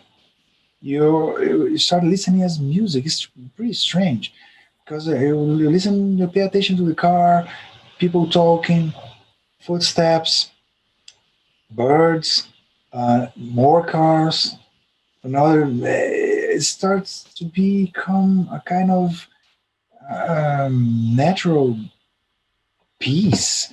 I mean, I don't know if it's music. Of course, not music, but you pay attention and listen as music. If you focus on this thing like this, you start listening like music. It's pretty strange because 1 hour ago, I don't know, I was just mixing sounds from streets and together with music, another instrument, and people talking, and all together you produce a piece. All right, it's music. It lots of effects and things. And then you go outside and you start listening to things. Oh, this is pretty similar. It isn't music, but it's not. So, whoa, what the fuck? yeah. What's going What's on? going on? Yeah, yeah, yeah. Everything is music now. Yeah, And yeah. you cannot say yes, but um, it's an interesting way to listen live. So they have this kind of I forget the name, walk listening, or when people get together to, oh, we're gonna listen the streets of, and they record maybe sometimes binaural microphone or thing, and it's amazing if they record you go to another planet. Yeah, It's pretty interesting yeah, with, and with ambisonics techniques, for instance. yeah, yeah. I really like where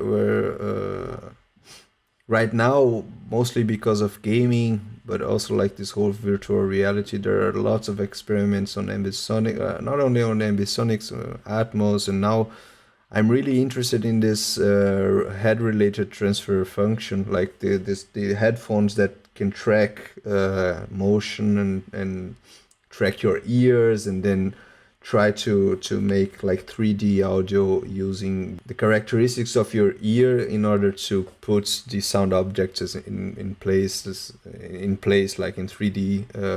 You're using a headphone, you have like this virtual uh, object positioning of the sound sources.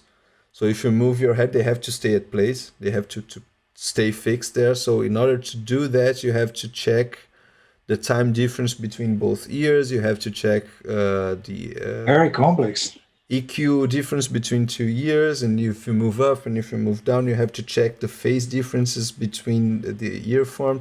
So it's a very complex thing. So they are using some artificial intelligence to do that, but they also have to scan your ears, But because your ears are different than mine. So the phase relationship between the objects will be different between our ears. So in order for yes, that's a huge mystery. I don't know if you're listening the same thing that I am listening, but yeah, yeah, somehow we get connected because of a music or a sound or something. If there a kind of a gunshot sound, that we don't know, yeah, we don't know what's happening, but we know what is that, and yeah. at the same time as me. But I don't know if you're what you're listening is the same as what you're watching. If the color is the It's the same, the color yellow relationship. is the same. It's pretty nuts. We never know that. It's the We will never. perception. Perception is, yeah, yeah. Perception is crazy. But anyway, I was just talking about this because that's also another part of sound design. That's also this technical side, but also thinking about these new technologies that will allow us to think about other things, like being completely immersed in sound, being completely um able to think about mixing, for instance, Mm. as putting someone in a place and making it look like real and 3D, and you can move yourself and the instruments stay in place, or if you stay on this place, the instruments are like moving. It's this whole idea of quadraphonic sound that many already did, or even like five with DVDs and stuff. Yeah, maybe it So works for there's some like kind room of, for, yeah, for many ideas. yeah. But the first time I listened to 5.1 system, I was in this studio that I was working in Rio, the AR studios. Mm, They had a room. Oh, this is the 5.1 studio. We're gonna listen to a new record that was released for this kind of environment, the system. It was Queen. They okay. were there were about 5 or 7 songs. Peter Gabriel, I guess, mm, Queen. I guess the police. The police. Well, I remember listening for the first time in 5.1 system, in a 5.1 system, Queen. All right. Women Rhapsody. So, is this the real it's just this family Yeah, all the time. So, well, what the fuck's that? It's not. It was pretty distractive. You don't listen to the. You don't get the magic of the music. It was pretty awkward because they made the system, uh, the idea of the sound design at this time to see how much can affect your emotions and perception. Yeah, yeah, yeah. perception. If you change the music that you know in another perspective, so is this the reality? Just a fantasy, all in a land. Oh, the way for this. It Yeah. was no. So why is that happening? And the Peter Gabriel was, oh, this is me boys. I don't remember the music, the song, but it didn't work out for me, right? It's Yeah. no, I don't want to listen this way. It lacks a kind of it was not meant to be like that. It was not composed to be listened that way. So it was a technique. It became like a gadget, right? It's like a curiosity. They wanted to show Yeah, what the system could do, do so they with took or songs. regular Yeah, music. but it's not about the music; it's about the system. Yeah, It's sound so design for the system, not for the music. that's why it didn't work for music Yeah, exactly. yeah, But for movies, it's different. yeah, Oh, you can listen to a live show. It's interesting because you feel the atmosphere uh, on the side, on the back side. I mix for uh, DVDs some 5.1 mixes. yeah, I can't do that much. Start doing like, oh, Mamma Mia, Mamma Mia, Mamma Mia, let me go. yeah, Then the band, main stage, audience, and you create an environment that we are familiar to listen in 5.1. yeah, But yeah, it's not an experience that uh, would change too much music. But on the other hand, when I play modular synthesizer, me and some friends, we use the sometimes six speakers or four speakers, six or four, and we use Sound Collider to articulate some movements with the sound that we're playing. So I send a stereo from my modular synthesizer, my Euro rack, the other guy stereo, stereo. So we have about six tracks, six channels playing the same together, but we make them fly through the space. yeah, That's different. yeah, With this kind of music, or depend. Oh, sorry. It's interesting because you can produce some third effects like phasers, like if you change too fast the sound that I'm playing, if you're, it's completely different. yeah, So it's interesting because you create another, you have sound designer in there that is producing another level or layer of sound of that's interaction, of sound interaction. Yeah, yeah, yeah, yeah, and can only be heard at that specific time in this place. yeah, If you listen later, we record and we send them in the ambisonics plugin doing the same thing. You can listen what happened. Yeah, you can, and it's different from the Bohemian Rhapsody 5.1 season. No, I mean, yeah, yeah. But I think it's funny because it's the idea is different, right? Because again, this Bohemian Rhapsody mix was made for people to understand how the system, what the system yes, is capable of, and what you're saying is what you guys did was like using the system to make the system generate interactions of sounds coming from different angles to do something else. It was like it's a kind of it's using the quadraphonic or using hexaphonic the system experience. not for the system but using the system for the music. Yeah, it creating an immersive soundscape. Yeah, yeah, yeah. But I think the guys who made those mix, Mamma Mia, Sting there, and the guitar, things like that, they, I think they intended to make people listen music like that. It That was could not be. so. Could be. Could I'm be. not sure if it's an experience or trying to curiosity just to see the system. Of course, because there was a classical track also in the same disc, and it was strange because you're listening to the orchestra playing uh, somewhere around. It was weird in a way, Okay. or I don't think it worked out. But I just wanted to go back to one thing I forgot to talk to you about this. When you were talking about the SSL mixing console, Mhm.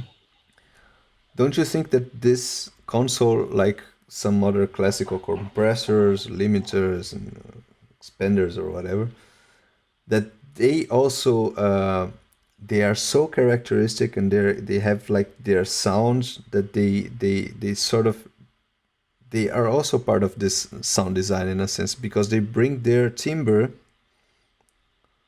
I to the guess they give instruments or a to kind of DNA to the yeah, yeah, project. yeah, So it's the same as you. Oh, this solo is made with using a Stratocaster. yeah, Ah, yeah, this is yeah, a Stratocaster. Oh, yeah, that's yeah. an SSL console. Probably it's difficult to track this hint if it's, but it's there. I I think guess. it's there because there are so many known albums and so many like characteristic albums or songs from some eras that were made with those compressors and with those Yes. mixers that it's their sound. So Yeah. many at many I, points I see people trying to emulate this with another mixer or with another compressor. They can't because they have like this plimps. That's what the sensation that I had the first time I mixed using a SSL Yes, console as well. because Yeah, yeah, I was, oh, that's the sound. yeah. That, that's the sound. That's the place I'm gonna be every day. Yeah, yeah, And you see that it's technology is a very important aspect of your work. If you have access to those tools, those environments, and you can have actually the thing that you're planning much more harder than they were thinking about. I mean, you can go farther because if, oh, now I can, that's the sound. Yeah, that's the sound. Now you fly away in another level. That's yeah, the, that's the magic. it's difficult to track. Oh, it was mixed in a SS console, but anyway, you When you're can, there, yeah, yeah. When you're there, you you know. Yeah, yeah, you perceive that the DNA of this characteristic is there. yeah. So I really think that it's a very complicated thing to perceive on itself, like doing like some blind testing or something like that. But if you're in the place and you take this mix and you take like the tracks and put in this mixer, you know, you can you hear it right there. You say, okay, that's the sound. If you put it through like Nurai UREI so 1176, when you compress it in the right way, you say, oh, that's the sound. And if you yeah, use like you can go from one to the other, and you always know like, oh, that's what was wrong before, and now it's right. That's for me like sound design. That's pure sound design. that's so sad because sometimes I think, well, we won't have those consoles anymore because we had in these big studios. Where are the big studios? They don't exist anymore. Most of them are memories from the past. Well, by You now, have who's to have gonna? the latest plugin, the latest simulation from. But they are not the same. You know that when you're at the desk and you just start leveling from no, where you're going to. Yeah, yeah. We left the good music behind. That's not good. That's good when you discover that again. I'm not sure if I'm gonna mix on a SSL again ever because I don't know where's there. There's one live here I today in mean, São Paulo. You have those new ones with 48 tracks, digital or something. yeah, Sounds inline. good, Yeah, yeah, yeah, yeah. but No, I mean, anyways, I, I, probably I, in I Germany you really have. think that those components and this part of the history is. I mean, you might be able to use this again, but I don't think I don't know. I don't think it's going to Make any difference. yeah, Yo, I prefer because the sound from my notebook. It was pretty much more interesting there. There's a chance that you think no, that. I just think that it's a sort of okay. Some guys will do this like boutique, just like right now there are like so many boutique amplifiers and guitars and whatever, or pedals or It is different. It is. It is. it is different, but I mean But it's not cheap. we yeah, You cannot afford an it's too environment like that. expensive. It's too Yeah. expensive. It's easier if you have just a couple of channel strips from this, and then you just put the track over there, try to do something, then you mix it again. But I don't know. I mean, I couldn't let go, and I still have like an analog summing mixer. Oh, you have I can't let go. Yeah, it's SPL? EMT. It's OEMT. like Studer. They were together with Studer. They developed some things together, so it's a sort of a Studer. Used to master or to mix? I use it to mix. Master. Um, I don't use it to. I haven't used this to master as of now, but I could because it has like this. It has limiters and it has a couple of compressors, and the EQing is very soft and very elegant. But I haven't used this yet because normally I do mastering on computer. Just use Wavelab and it has everything in Yeah, there. you So have lots of interesting tools in the computer. yeah, Actually, yeah. have you tried the ozone isotope ozone family?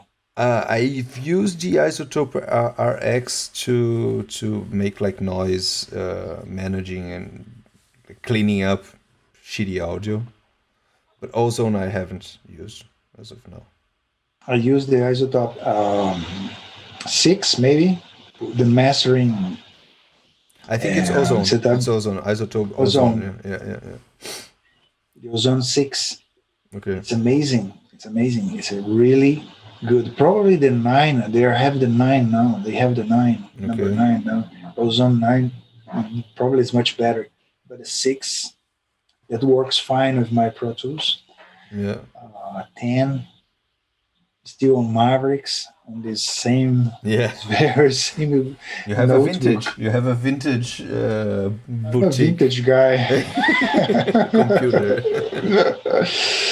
Everything mine is vintage. Yeah. Yeah. Only the modular synthesizer is new. Yeah. Wow. But I And really like Wavelab. I mean, I might be doing some publicity for Steinberg right now. But I really like Wavelab. Wavelab has lots of features is that it are good? Is it? I use a lot of them. A yeah. lot of plugins. Yeah. But those Abbey Road plugins are cool. That Those are from emulates from the. from from Waves, right? I guess it's from Waves, Yeah, yeah. yeah, yeah. And the one that the TG12345 is the name of the plugin that emulates a kind of two tracks or yeah. If I you don't know this. I use it like in a stereo output or Mm. buzz output, a kind of two tracks old The Fairchild. EMI. This EMI Fairchild. There's a my Yeah, yeah. Fairchild 2, it's another plugin. Ah, It's okay. cool also. This TG12345 is interesting because you have a compressor, a EQ, noise. They put noise if you want to put noise on the mix. And also you have a kind of stereo image. That's amazing. You have your mix, you try to turn the stereo image, things like start to a tree. I don't know. It's uh, just a light It's tweak. probably just frequency splitting, but it works. Works a lot. Works a lot. Yeah. And it's a copy of a vintage or a 50-year-old gear. Mm. So I think I should have this old gear just to Buy check it. that is it that they could do that with the stereo image. I'm not sure. Yeah. I think probably Because because I don't listen that on the old records from Abbey Road that stereo image. I don't mm, think there. I do you? No, I can't. I don't remember. I didn't pay attention. I don't know this plugin, so I didn't pay attention. But I think it's possible because it's like just using filters and separating the signal. So it's just using some sort of EQing to separate one frequency from the other and then For split my it. things in modular synthesizer is amazing because you get the thing, Uh, atmospheres. You start to split them, and atmosphere gets a little bit more wilder. I don't know, uh, deeper. It's enhance the stereo perception or something like yeah, that. and you perceive different layers in the between the things. And it's very, but uh, it's something that you have in mind that it works for weird stuff. But sometimes if you have a regular music or song, you start working too much with these things. It get weird because you change too much. It it can be in a good way, but it can be in a weird way also. Yeah, but that's the problem, right? With that's something I also wanted to talk to you about because, as you said, like mixing, there's like this standard period that you set for that guy for the 5 minute song guy that you wanted to mix in like 4 hours, 4 to 6 hours. Um, Um, I mean, there's like this standard time. If you do less than that, it's shitty. If you do too way more than that, it's also shitty, right? Because then you start going yeah, everywhere. yeah. There's like these moments where you have to just say, okay, it's we're there. Let's just stop. Next song. This time to give up, right? There's like, you have to choose this time to say it's enough. We have to give up. That's our song there. Uh, well, in the past, we had one day to mix one song, for instance. Yeah, You had about 9 hours. In the Rio, 9 hours, in São Paulo, 12. yeah. They have different studio schedule times. And I used to say, okay, guys, we're now in the submarine. We have 9 hours of air, and that's it. The song must be done in 9 hours. We don't have 20 days. It's different today because you save and You can save the Sense, mix, they hear in the car, they hear in recall and everything else. You just open again the Pro Tools and but back in time when we didn't have that, we had only. And tomorrow there gonna be someone else working in the morning with the studio and gonna be a mess and gonna be completely flat again, yeah, the mixing console. So we had 9 hours. So it's good because you gotta be tough, you gotta be smart, you gotta be fast, you gotta yeah. be creative and specific. You don't be, I don't know if I like that. You have to Let's try. commit. You No, have to decide. You have to stick with your decision and just say, okay, yeah. that's the decision we had. Almost 98% of my work in the 90s, it was the I didn't remix. It's very rare. I worked with bands that they didn't have the money to. Okay, we're gonna be back in studio again and to remix these 5 songs. No, that's it. And one Done. day it's forever, and Yeah. it's in a way it's good. Sometimes I think I could have corrected something in or made I could have done differently something, but I think it's a good way when you have just 9 hours for one song or 6 hour, Yeah. whatever, Yeah. with one day. That's it. That's the day. That's gonna be forever, and that's it. How many times from Pro Tools on you go back to the studio and remix? Sometimes you record again. Sometimes, and when I I was in think A, I and I was think that maybe. in 2014, I was in Abbey Road on a workshop with Ken Scott, one Mm. of the mix audio engineers from uh, White Album and The last albums, right? Like Abbey Abbey Road, I Road, think. Yeah. But mainly White Album, Yeah. because nobody wanted to work with the Beatles because they were very crazy at Yeah. the time, working during the night or something. They were employees. I mean, they had the shifts were from 10 to 4, so they couldn't be anytime there when the Beatles came just to record. Well, anyways, he was very young at the time, 20 years, I guess, or 21. And I asked him, how was the mixing process? How did you decide, oh, this is going to be the final mix, or we're going to remix? We didn't, we didn't have a mixing process, actually. We were recording. Oh, it's finished to record. Oh, we listen. That's it. So that's the mix. That's it. Most of the song, you can listen that White Album is a little bit different. It's not so sophisticated in a way that Abbey Road is, for instance. Mm. There's a artwork in the Yeah. mixing process afterwards. The White Album, most of the tracks are really straightforward, like Blackbird or other stuff. And Ken Scott said, no, John used to listen at home. For instance, the one song they were recording. Okay, oh well, today I'm gonna sing another voice. I'm gonna sing just things like that. But when all it's done, okay, this is the mix. This it's done.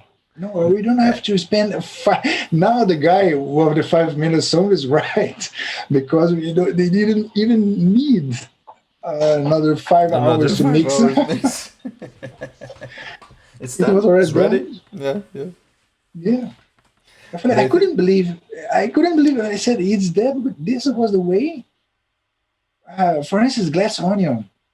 Yeah. It's told about strawberry. Well, we recorded, and then when finished, that was it.